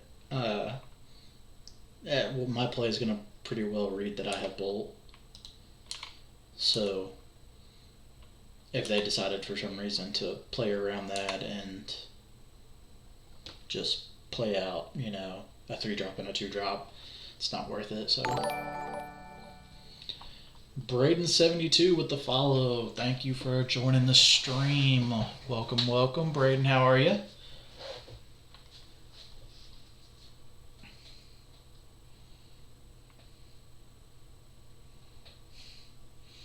Play Arena. I like Arena, but it's just I love the way it flows. They don't have modern cards, and I like my modern. So no play from our opponent there. We're just gonna jam This is weird. This is when Hex Drinker gets weird, but I think we just want to jam our Bone Crusher Giant. Like, you want to pump this up and make it a 4/4 and get it for more damage, but you also want to, like, you know, actually play it to the board. Eladamri's Call, cool.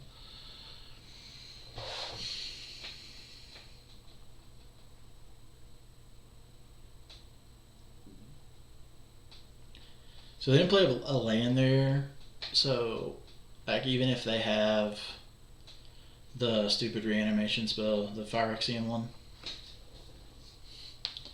Oh, Kel, what's up, man?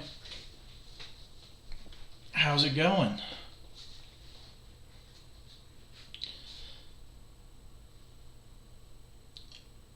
Always nice to see everybody.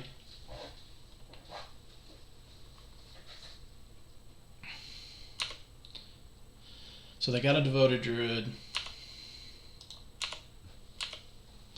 But no, I do like Arena. It's just they don't have modern cards. Like I played on it the other day, and like the client is great. I wish they would just implement that client for all formats. And I know that would take a lot of time because there's so many cards, especially in the Eternal stuff. But oh yeah, bored with the COVID stuff. Yeah, no. Post-mortem lot. They went and got a Devoted Druid. So did they draw it? Yeah, Vizier, got it. I couldn't have played around this anyway, so I don't think I have anything in my deck that plays around this. Yeah, and they have Recruiter.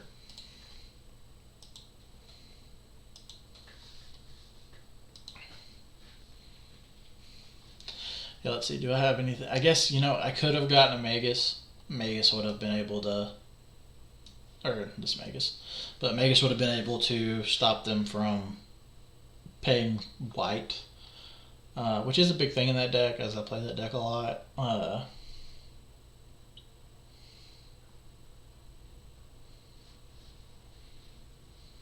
didn't have the other land for Bolt, so Ewet wouldn't have been good. Alright, boarding though. We do want more bolts. Angers are probably pretty good. I don't think I want this Magus. It's just not worth playing because once they get their stuff out, they can play through it pretty well. Relic feels loose, but this is a Lurrus deck, so we might want some number of relics. I kind of like the one of Clothis, but I don't think I want another one. We can probably shave one of our Ewits, one of our Cords. I don't think Kitchen Finks is the greatest here.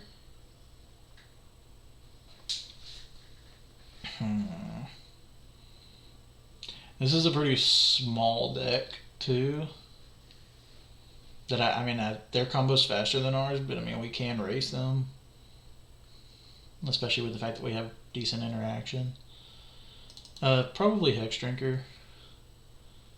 Just kind of shaving on some stuff that I don't think is great. I haven't come to a consensus as to, you know, what is actually the perfect sideboarding plan. And okay, I agree, the COVID stuff's been ridiculous. That's why I even got into streaming, is because I've just been so bored and need social interaction, especially nights like, or days like today where my girlfriend's sleeping all day and and then going to work at night, so I'm just sitting here for like 24 hours talking to myself. So it's nice to get some actual, you know, even if it's through chat. I love chat, so. You still streaming, Kel? I knew you were doing pretty well last I heard on the stream.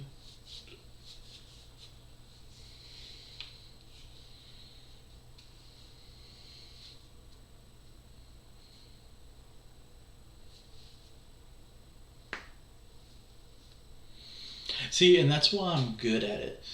That's why I think or at least I think I'll be good at it, is because I could talk to a damn wall.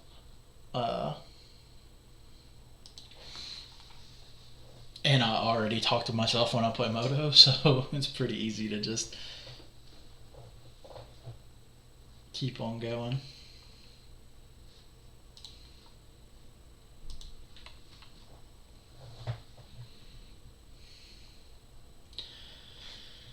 So we have our elf. So we can play something on turn 3. More than that, we have Bone Crusher.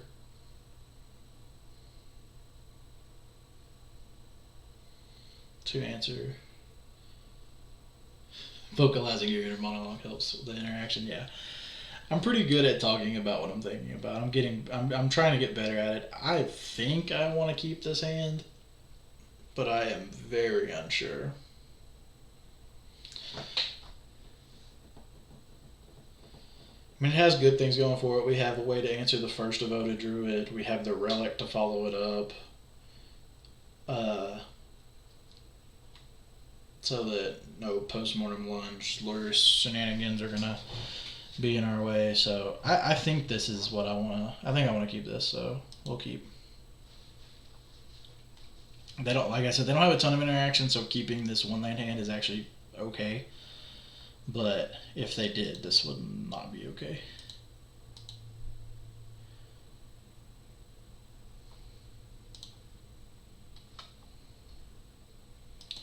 Gonna hit a stomping ground here and play Arbor Elf in the hopes that I draw a land.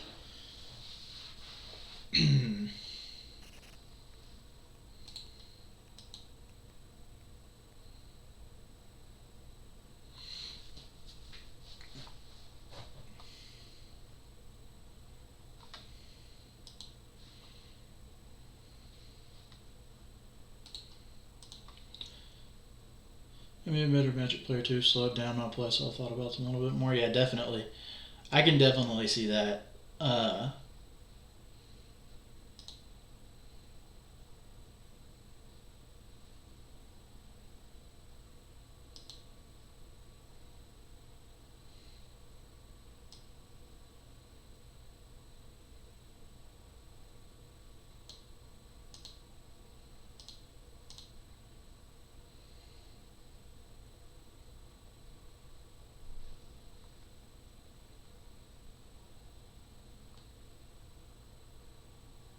We'll pick green here since we already have a red source. And then, yeah, we'll just pass. I don't really care about the noble as much because the devoted druids is going to be what kills us.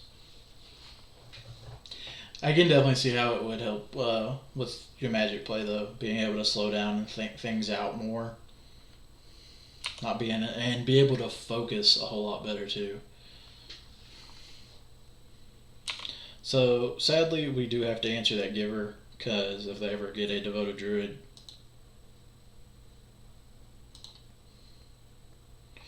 we are not going to be able to. Also, they missed an attack here, but that or they're holding up call.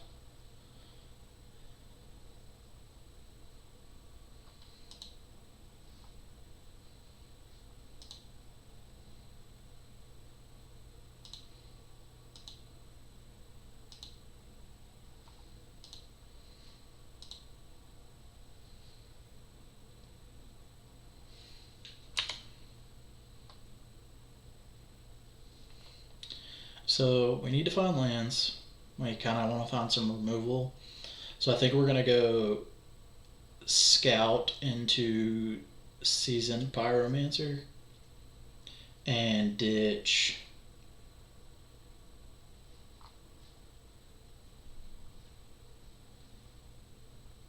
Relic and Eternal Witness.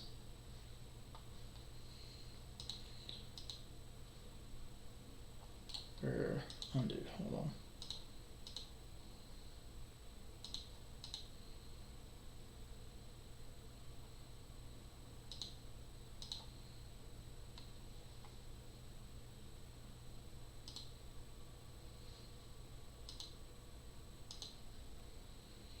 Got one red left.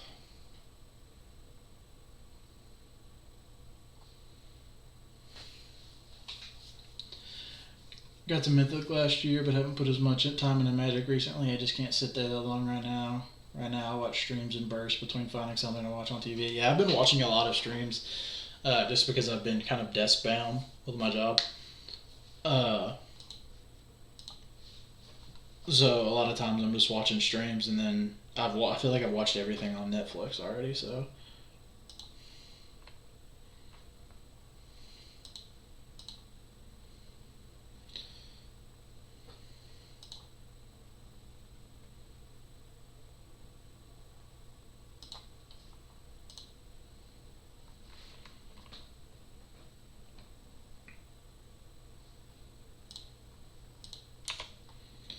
we're gonna ditch Ewit and Relic. Keep the cord because the cord's gonna be, or we can just draw Kiki Jiki naturally. That is a thing, but luckily, hopefully at least, we don't draw our second copy of Kiki Jiki, and we can cord for it, and then we'll win next turn.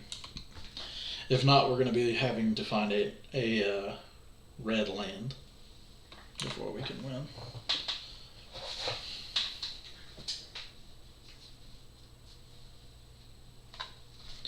Yeah, I heard about that, and I was, that's just crazy, and you know, I'm sure that's real tough too, going through it, but just know all of us are still here for you, and everything. I can't imagine going what you're going through, but that's the part of like Magic being good, though. You know, the gathering, and I know while we can't do it right now, it is nice to be able to.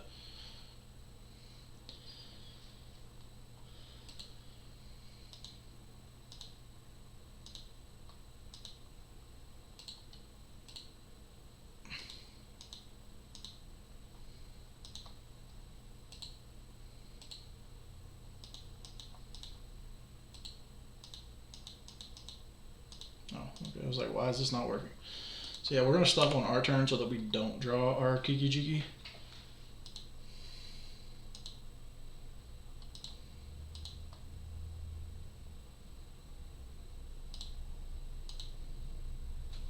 That's 4, 5, 6, 7, 8.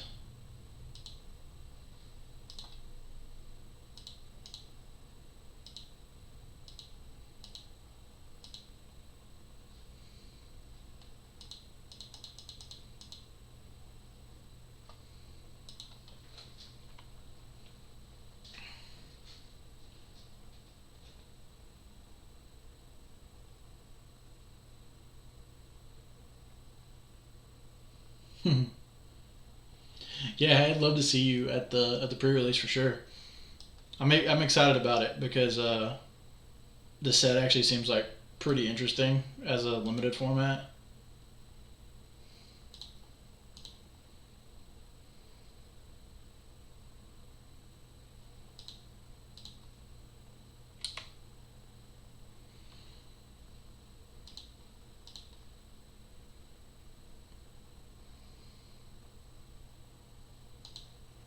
It'll make me play out my combo opponent and make you play yours out.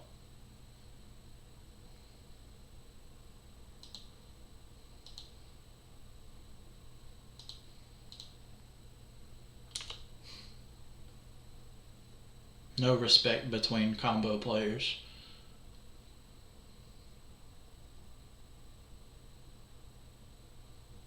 Just I go infinite, concede.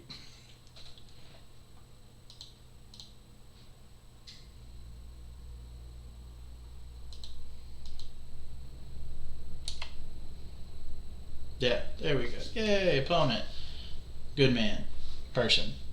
Man or woman. Not sure yet, but. Still have a sealed and a draft token in Arena. Used one draft already.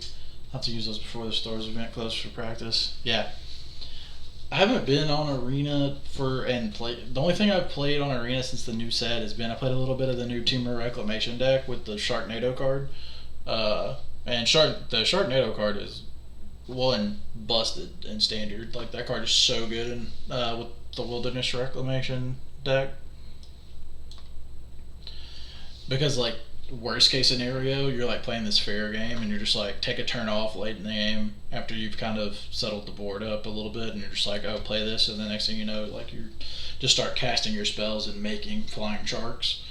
But then being able to cycle it at end step and make huge guys, I've done that before too. you know, just have like 9 mana available, and you're just like, oh well, guess I'm just gonna pay all my mana on your end step and make a flying 7/7 and draw a card. But that's the only real experience I've had with it, other than playing against the cards, but arena wise at least. I played a little bit on Modern. I've played a Luris deck and this Obosh deck, and I've played against plenty of other companion decks too. Which Obosh deck are you playing? Are you playing the like the aggro Obosh deck, or are you playing the sacrifice deck? Sacrifice deck looks really good.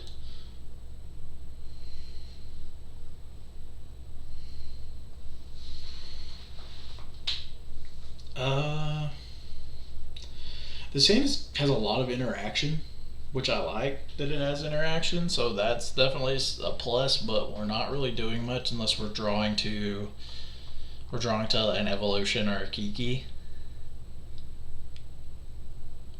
We're really drawing to evolution more than anything. But having relic to protect. I mean, I don't think I can reasonably get rid of this hand. So.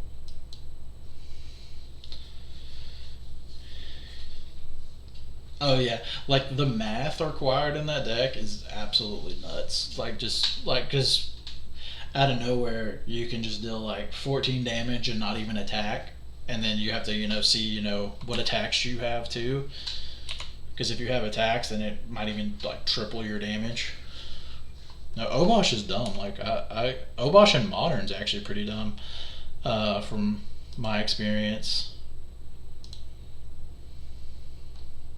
Oh, yeah, I still have this upkeep stop on.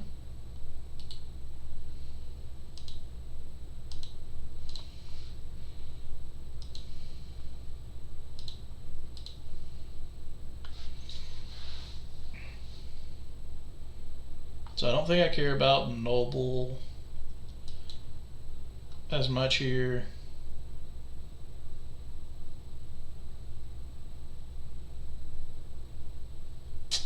But I do kind of have a little bit of a...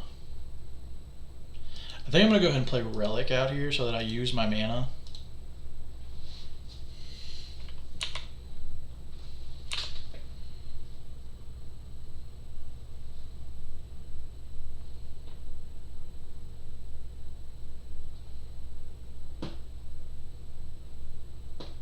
Because this allows me to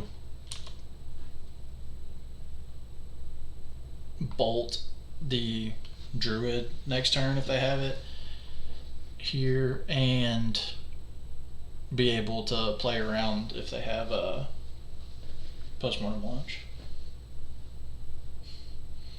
No math, just blast faced, yeah.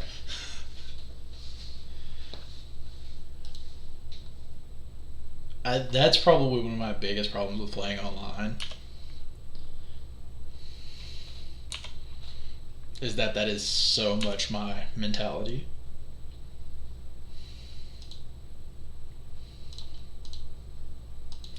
So let's go ahead and bolt this Druid before Giver gets online.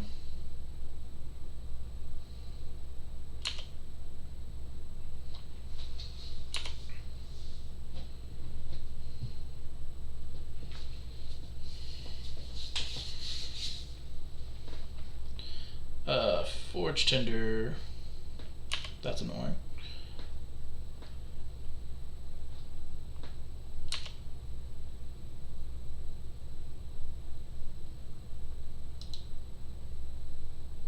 They can't make... They can make 2... Is Postmortem Lunge an instant? Let me look that up real quick before I make this play. Surely it's not. That would be way too good, but...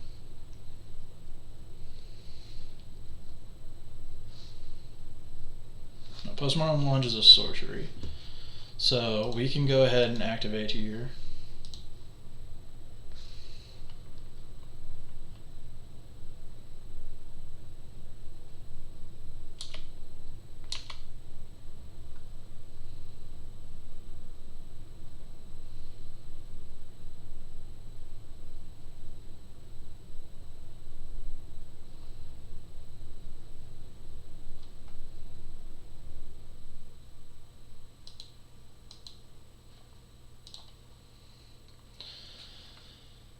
So I think we're good to go ahead and tap out here and play our scout.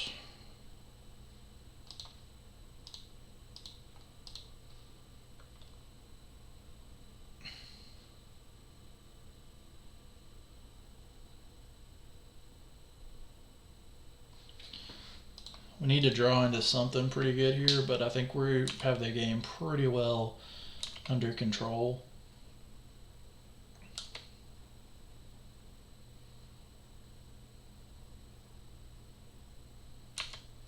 There's the call.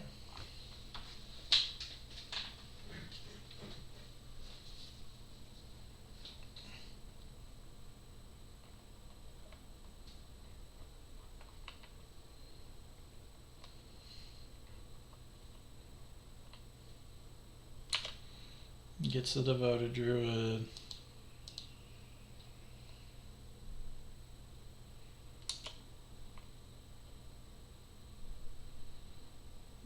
Lots of protection for this druid.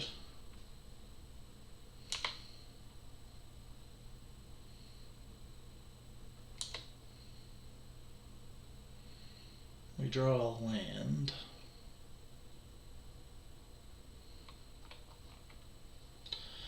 So if we go to attack, go after the druid, they're gonna kill one of these. So, or they're gonna either sack here or they're gonna tap here, which tap here is probably gonna be what they do. So we can try and kill the giver here.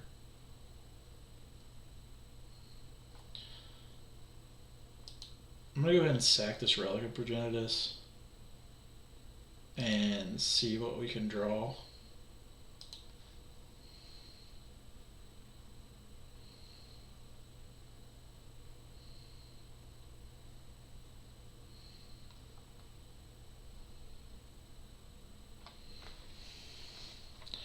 So like, killing this Giver Runes does not do anything. Like if they have it, they have it. So I think the line is to just play Bone Crusher Giant and hope they don't have it, and if we untap, we can Evolution and win. So that's the line.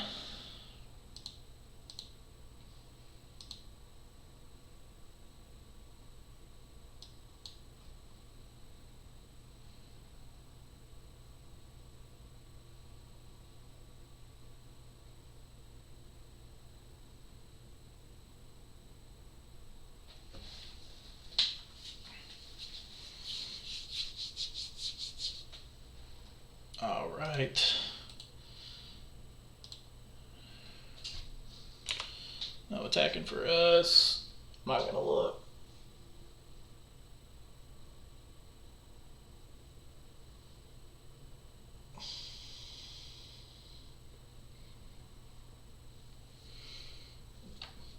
Do it, opponent. If you got it, do it. I don't think they have it, or they would have done it already, but maybe they're just slow rolling me. Let me untap, please. Yeah.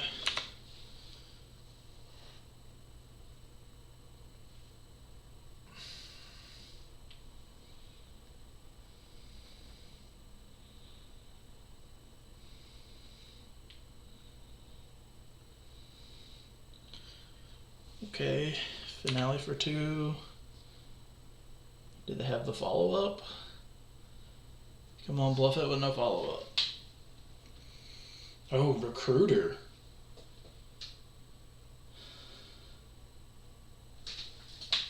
Okay.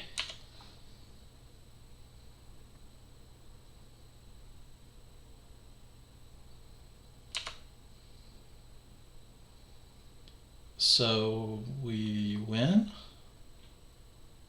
Question mark.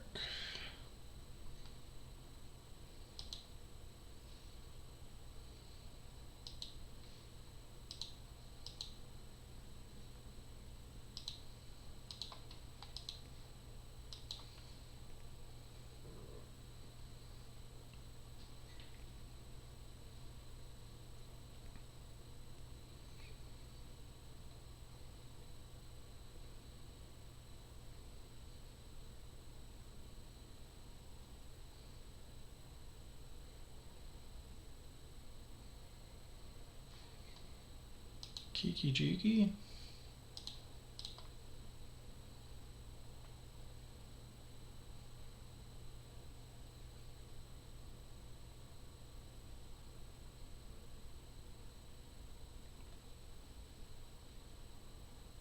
Oh, they had the path? No. Yeah, we'll use path's ability.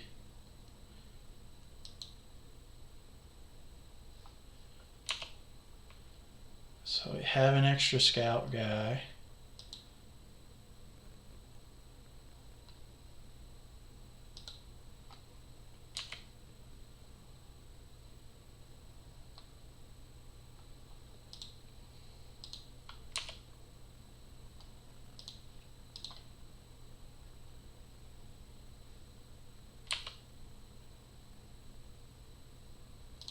Might as well send in an attack here. No real profitable blocks. Sure.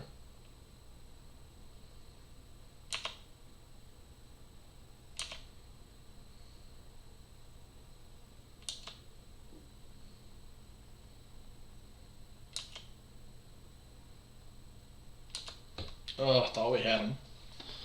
Didn't think they'd had the path. Alright, well they still don't have much. They're gonna be digging with this recruiter. Have 5 mana.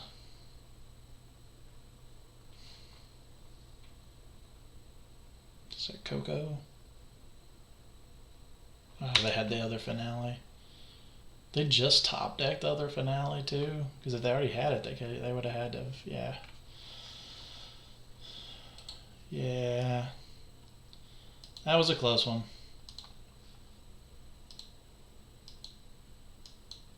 We weren't winning anytime soon, so. Yeah. GG's. Alright, let's see if we can get the good old 3-2.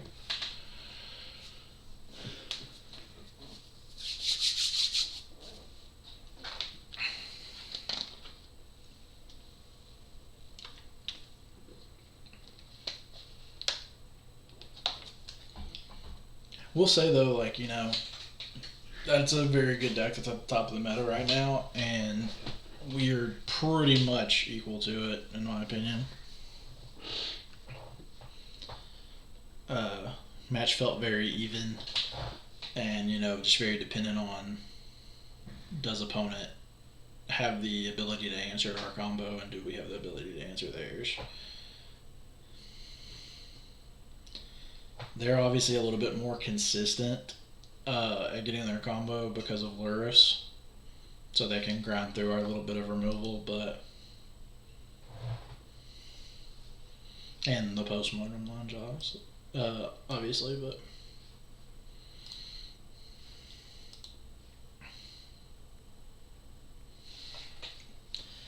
well, that hand just doesn't do anything.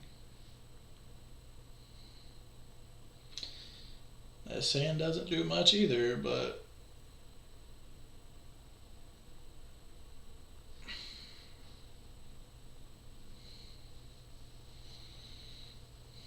yeah, I think we have to keep this. This is very medium, but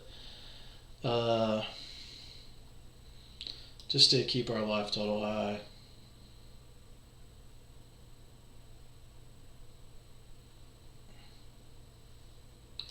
So gonna put Wooded Foothills back just in case, because I'd rather have more fetch lands that can actually get Mountain in case later in the game I need to grab Mountain.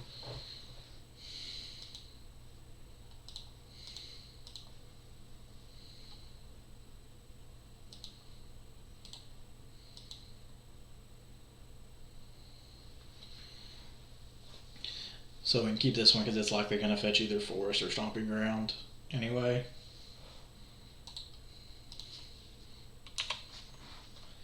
Just good practice when mulliganing with fetch lands. Could this be the mirror?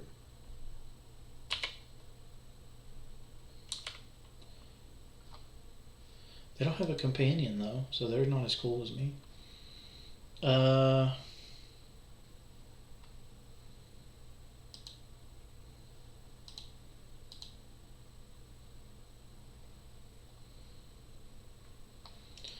Gonna go ahead and get forest here.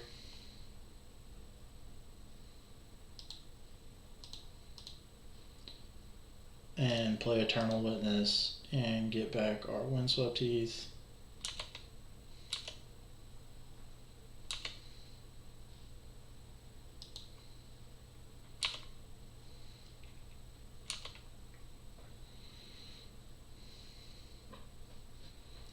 Hopefully we can rip a 3-drop off the top. That way we can go 3-drop into Bird.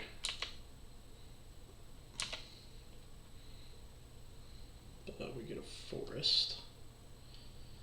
So this doesn't really do anything. So we're gonna go ahead and play it tapped. Play Bird. Get in for 2.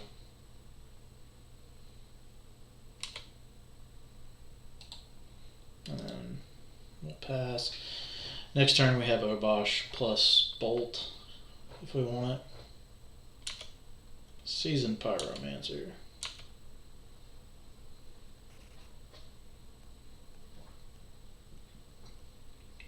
Skoos and Bloodman. This looks like normal, just red-green mid-range.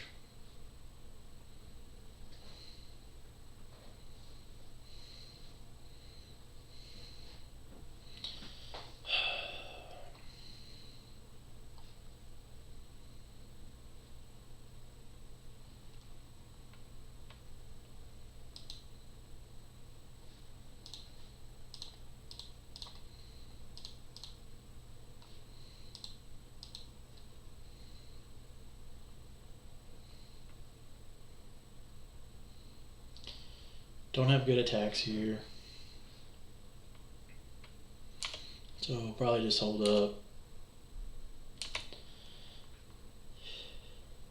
If we could draw our 3rd bolt off the top, we could kill them while Obosh is on the battlefield. Opponent has all the Utopia Sprawls. Close this.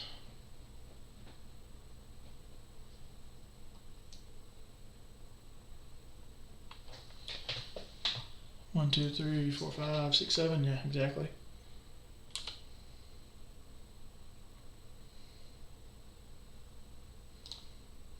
So I think I'm going to go ahead and fire off a bolt at face.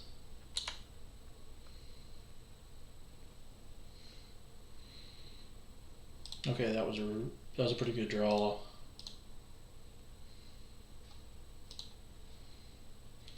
One, two, three, 4, 5, 6 mana that we can sink into that. So that gets it up to level 5. And then we can bolt this Pyromancer and attack into this with Obosh.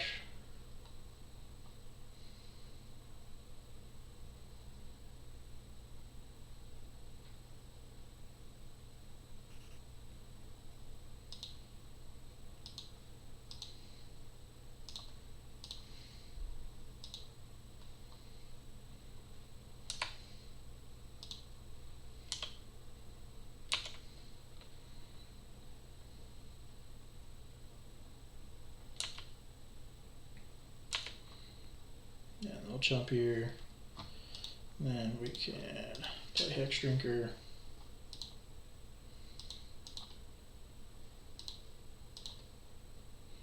And this Hex Drinker is actually just lethal.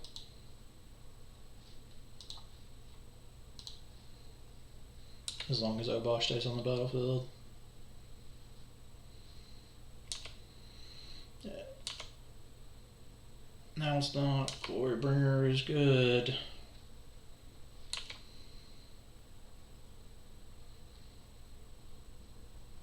Now they're gonna exert and kill. Oh man, that was good. That was a good rip.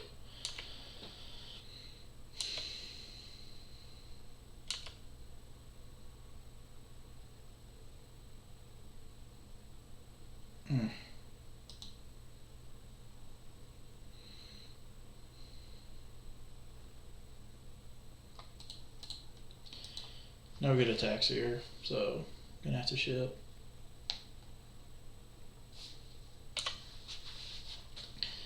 We gotta draw something. That is not garbage. No more lands. Tall. Good lord. They probably don't even exert this one. Yeah, just attack. Put us to 6.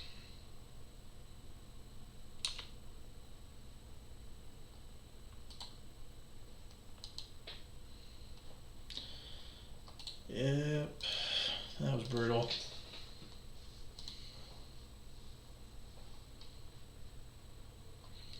So we can take our Magus out. Probably want the other lightning bolt. Probably want our Clothis. Trim a cord. I think I like everything else. I think we have a good advantage on them in the fact that we have Kiki, so that we can actually like combo them when we're behind to catch up.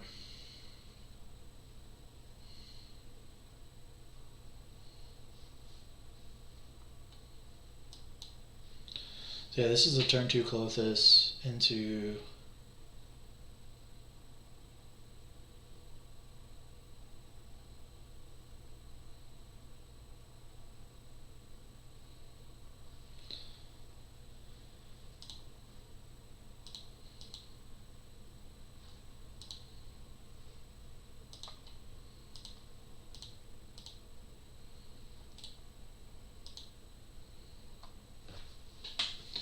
so we can go Clothis next turn, and the next turn without a land we can play Scout Bird.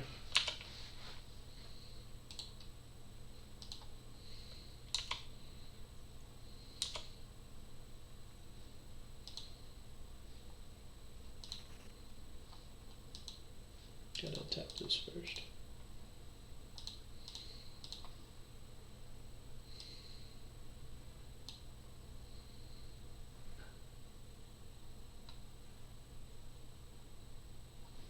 I guess actually we can go ahead and Scout Bird now.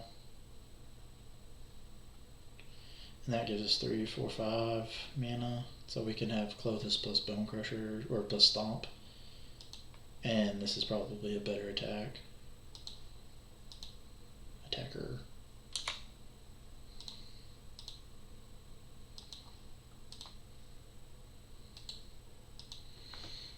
Good. Yeah, pretty good turn 2. There's their Clothis.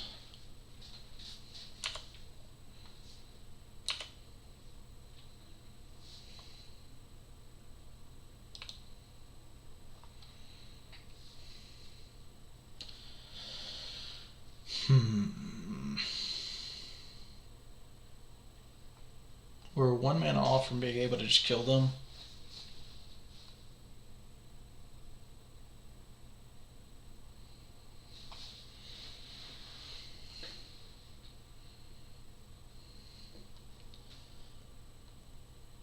So we could Obosh here. I don't think we want to Obosh. I think we want to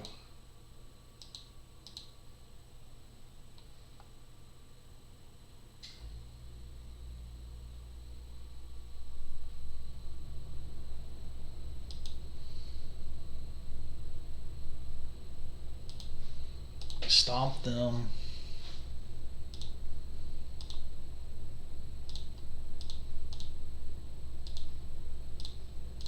Cast Bone Crusher Giant. Attack with the Scout. Pass turn. They're dead to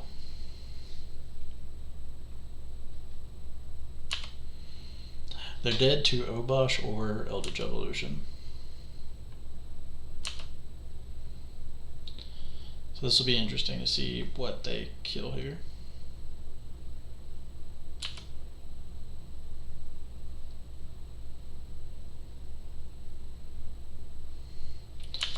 And that kill the giant. So they obviously don't know about our combo, because it's correct to kill those here. I guess we can't actually, or yeah, we can now, because this goes here. 2, 3, 4, 5, 6, yeah.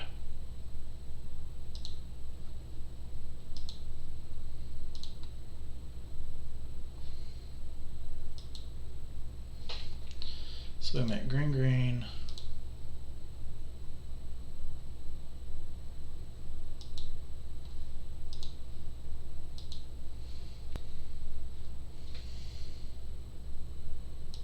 Eternal Witness. Hewitt. Oh no, it exiles. No.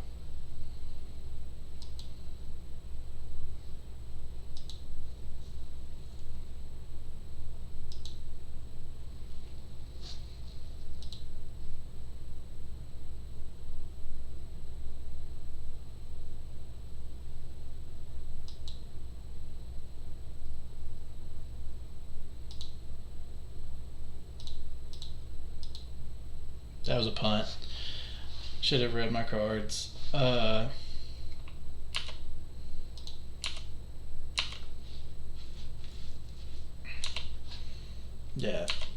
Eldritch Evolution exiles whenever you cast it, so it's not a busted card. So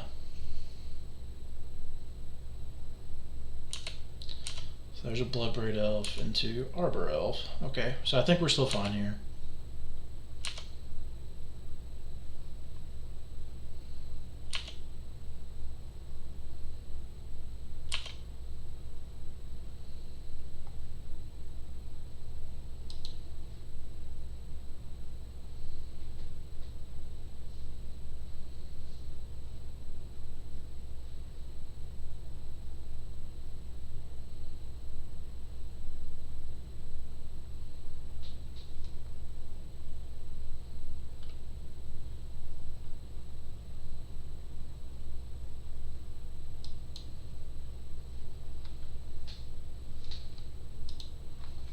So yeah, we're just casting Obosh here.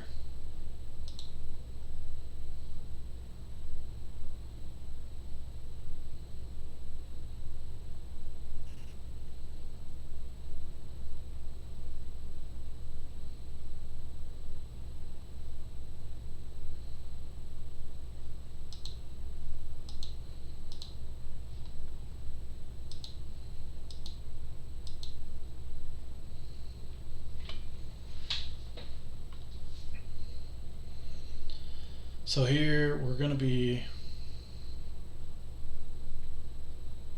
they're gonna have to kill our scout with this Clothis and then lose a guy here, and either way I think they're gonna be taking a lot of damage here.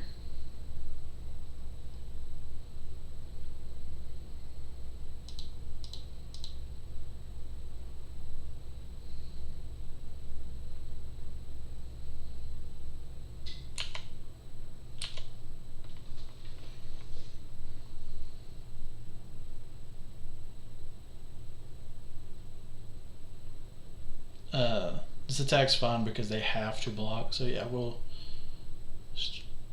trade in here, sure. I'm okay with that. Makes his Clothis not better than my Clothis. Oh no, that's not on double red. That's not on red. I thought this was on red.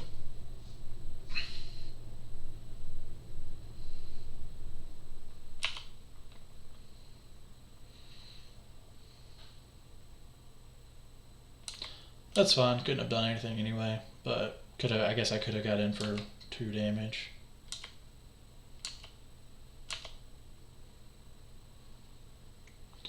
Probably no exert here. Gonna exert and they have another removal spell. Yeah, that's fine.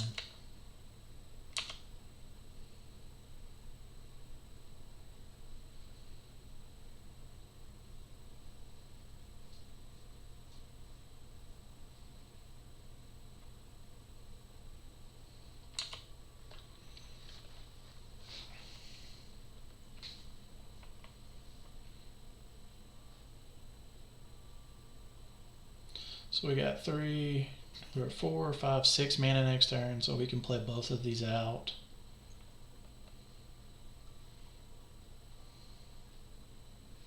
That'll turn our Clothis on too, so we can attack.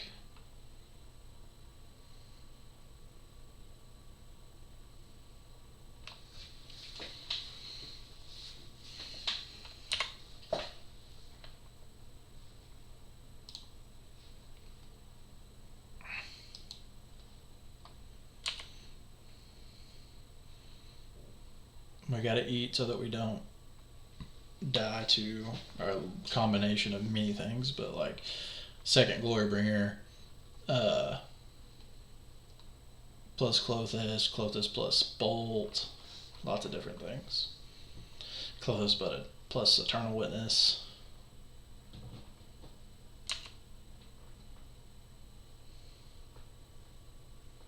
I don't know why they're fetching now. Like, didn't matter at all.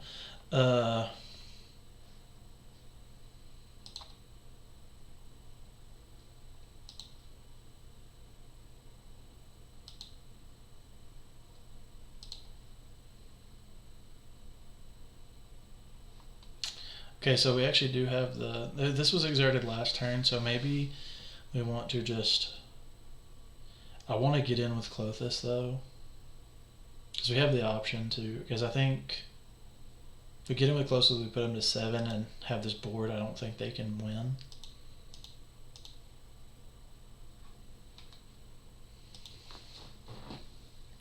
Since their guy is exerted. So I think we just cast and don't care about trying to kill the Glorybringer. Get in for 4 here.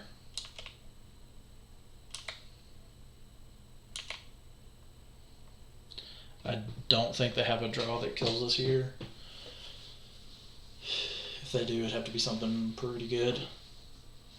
Yeah, cool. So ended up winning that game. I still don't think we want any of these. Thragtusk is something that I'm thinking about possibly bringing in.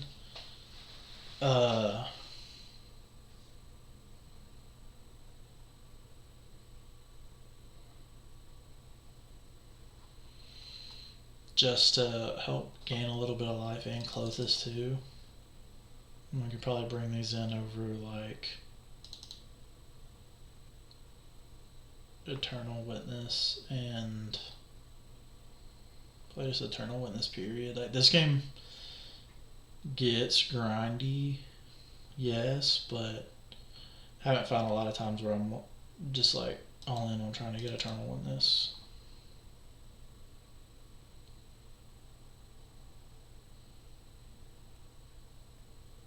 And I think Thragtusk is actually pretty good here, being able to be a big threat.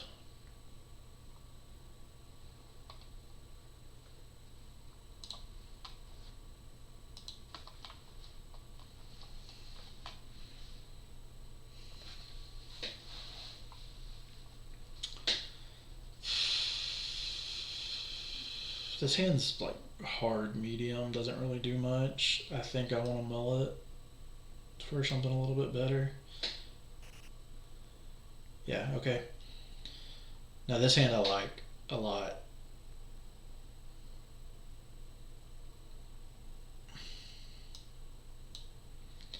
Probably ditch the second evolution. Yeah. So we ditch the second evolution.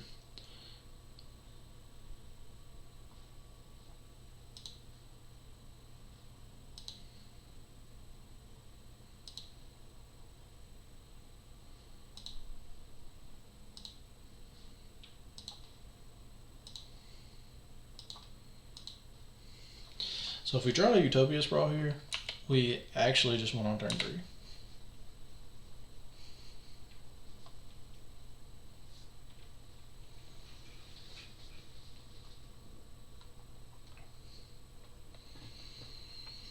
If we can draw a land,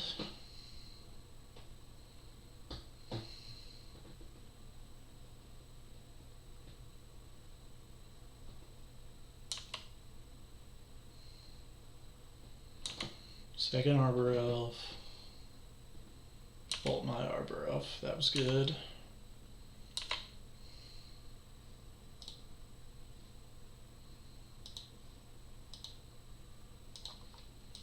Go ahead and stomp one of their Arbor Elves here because it's all I really have to do.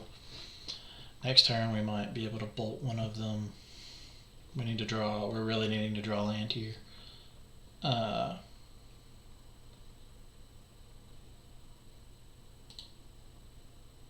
So that we can get something rolling.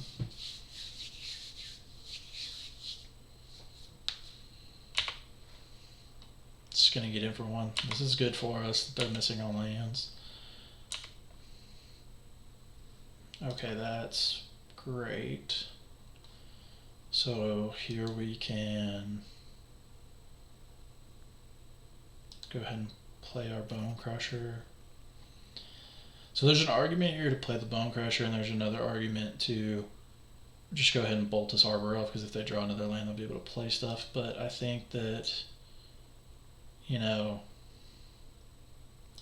this also might draw out a bolt from them.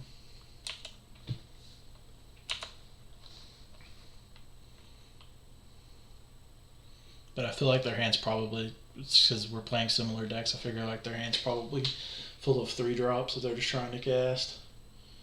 And I'm okay if they're casting just random 3-drops.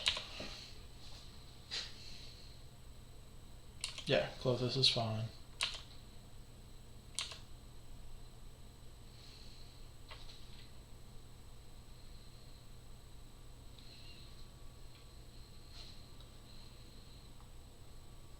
So this Utopia Sprawl's free, so we'll play it here and still have 3 mana that we can play our scout with, basically giving our Bone Crusher Giant vigilance.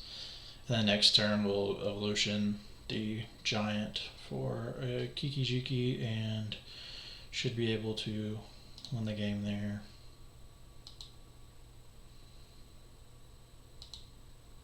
Oh, undo. Cast this on that. Make it red.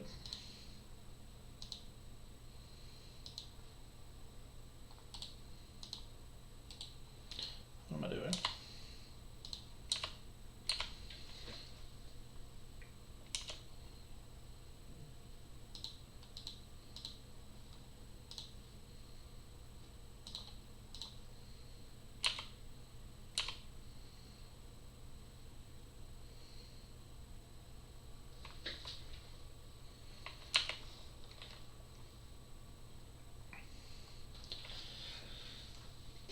Clothis isn't going to be adding any mana here, so there's no threat of like a possible land into Glorybringer to mess us up. If they tap out here, they're dead.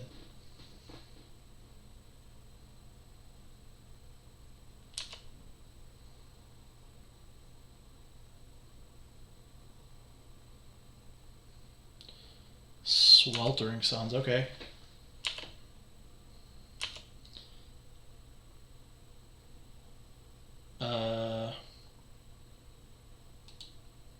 I think we're just going to hold until we can get Obosh.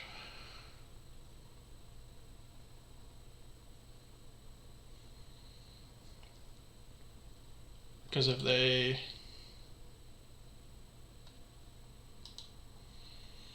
we untap with Obosh,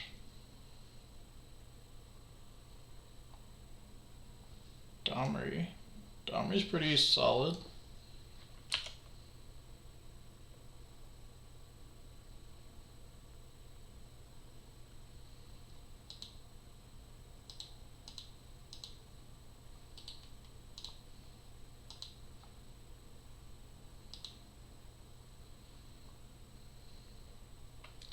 Seasoned Pyromancer's pretty solid clock here.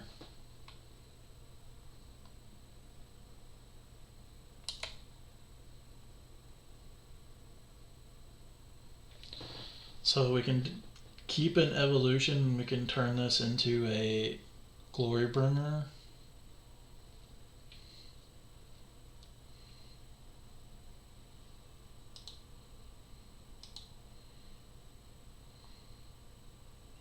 Or we can draw our Glorybringer.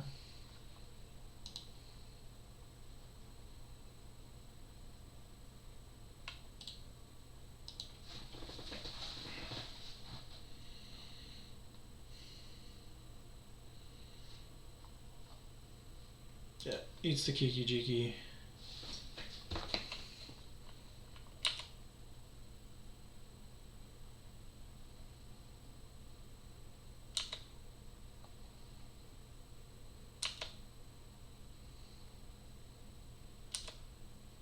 Vivian.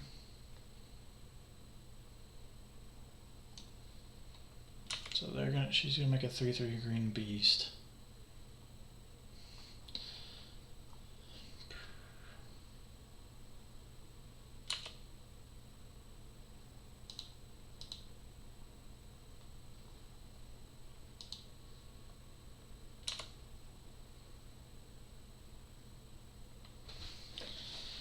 So 1, 2, 3, 4, 5. We don't have enough to.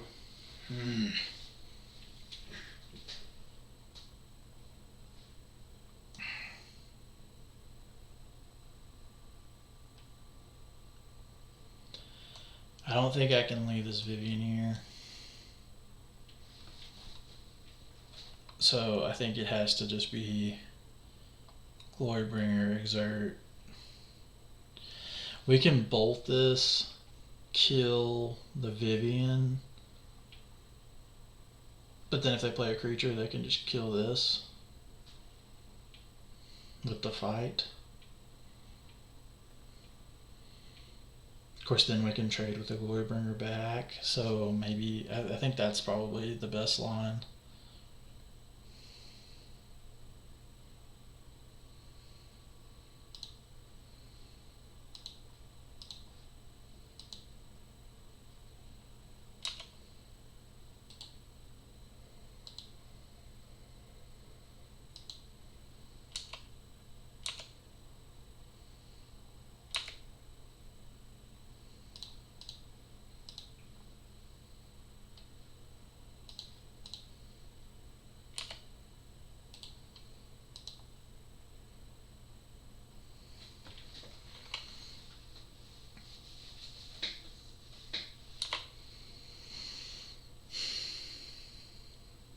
So they tap out here. We can go for combo and win if they decide, if they have the ability to play a creature and use Domri's fight ability on our Tower Scout.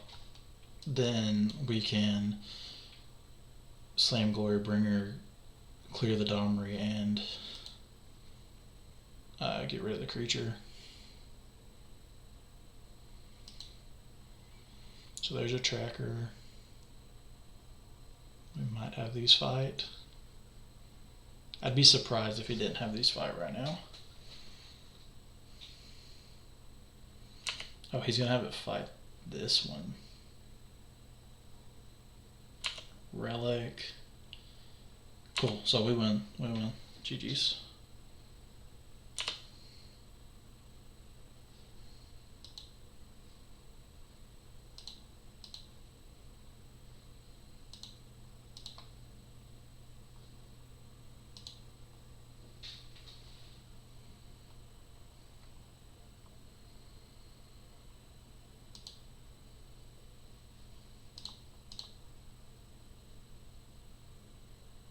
Let's go. 3-2.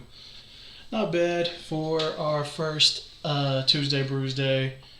Got a chest, got some QPs, and got our money back for the league. Overall, decks felt really good. I mean, we lost one round to not drawing any lands, pretty much games 2 and 3.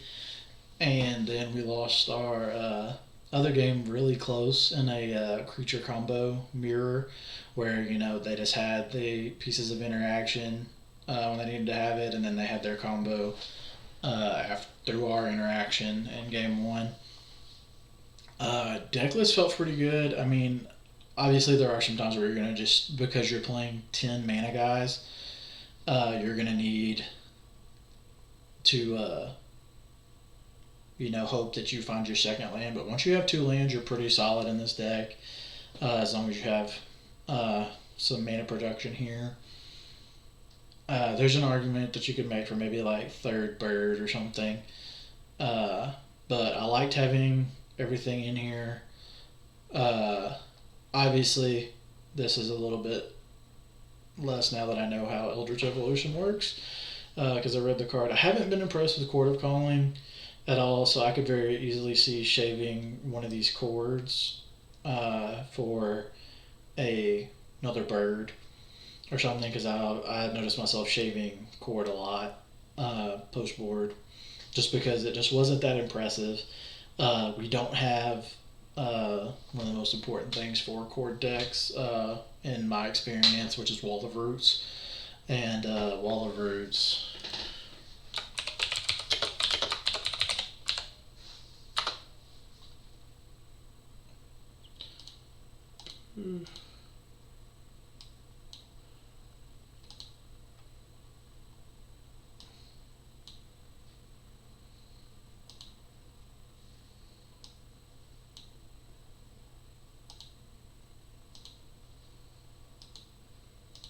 I guess Wall of Roots is not going to show up, but Wall of Roots is very well known, being 2 mana, 1 green 0/5 wall that you can put this -0, -1 counter on it, and add a green mana, and then tap it as well for Chord. Obviously, we can't play a 2-drop because of Obosh, but that card does make this a lot better. So I definitely could see these slots right here being played around with. If, like, is Chord of Calling the best card here? That's definitely something we could still look for. Maybe do we want more top end threat? Do we want a little bit more utility, but less actual ability to go find it? And I've also seen some decks that play, Summoning Trap in here. It's just a 6 mana. Look at I think it's the top 7 cards, and put one onto the library. Makes it a little bit better against control, because your spells are going to get countered. Sideboard wise, I said earlier in the video, I think the sideboard is probably the weaker part. I don't know how I feel about it, these angers yet. I think they're necessary, but I think they also kind of suck, because we want to be playing creatures to the board, and it pretty much kills everything in our deck, besides Clothis and Glorybringer whenever we play Anger. The sideboard Clothis and Kitchen Finks were both pretty solid. We never really ran into a control matchup where this Clothis got the shine, but Clothis was pretty solid all day. You saw, like, in their game on their side, Clothis whittled me down really good. They just didn't have the extra pressure to back it up. Obosh was awesome. Obosh made a pretty big difference, and also just having that extra card, I could definitely tell whenever we'd start running low on cards, I could always just kind of lean on the fact that we had Obosh. I like this Thragtusk edition that I made. Thragtusk felt really good here. I boarded it a lot. I don't think I ever cast it, but I definitely wanted to, and it was definitely an option there. It's just hard to compete with, either go for a combo or go for a Glorybringer. We never really had a time where we just were like, I really need to gain 5 life. And Thragtusk does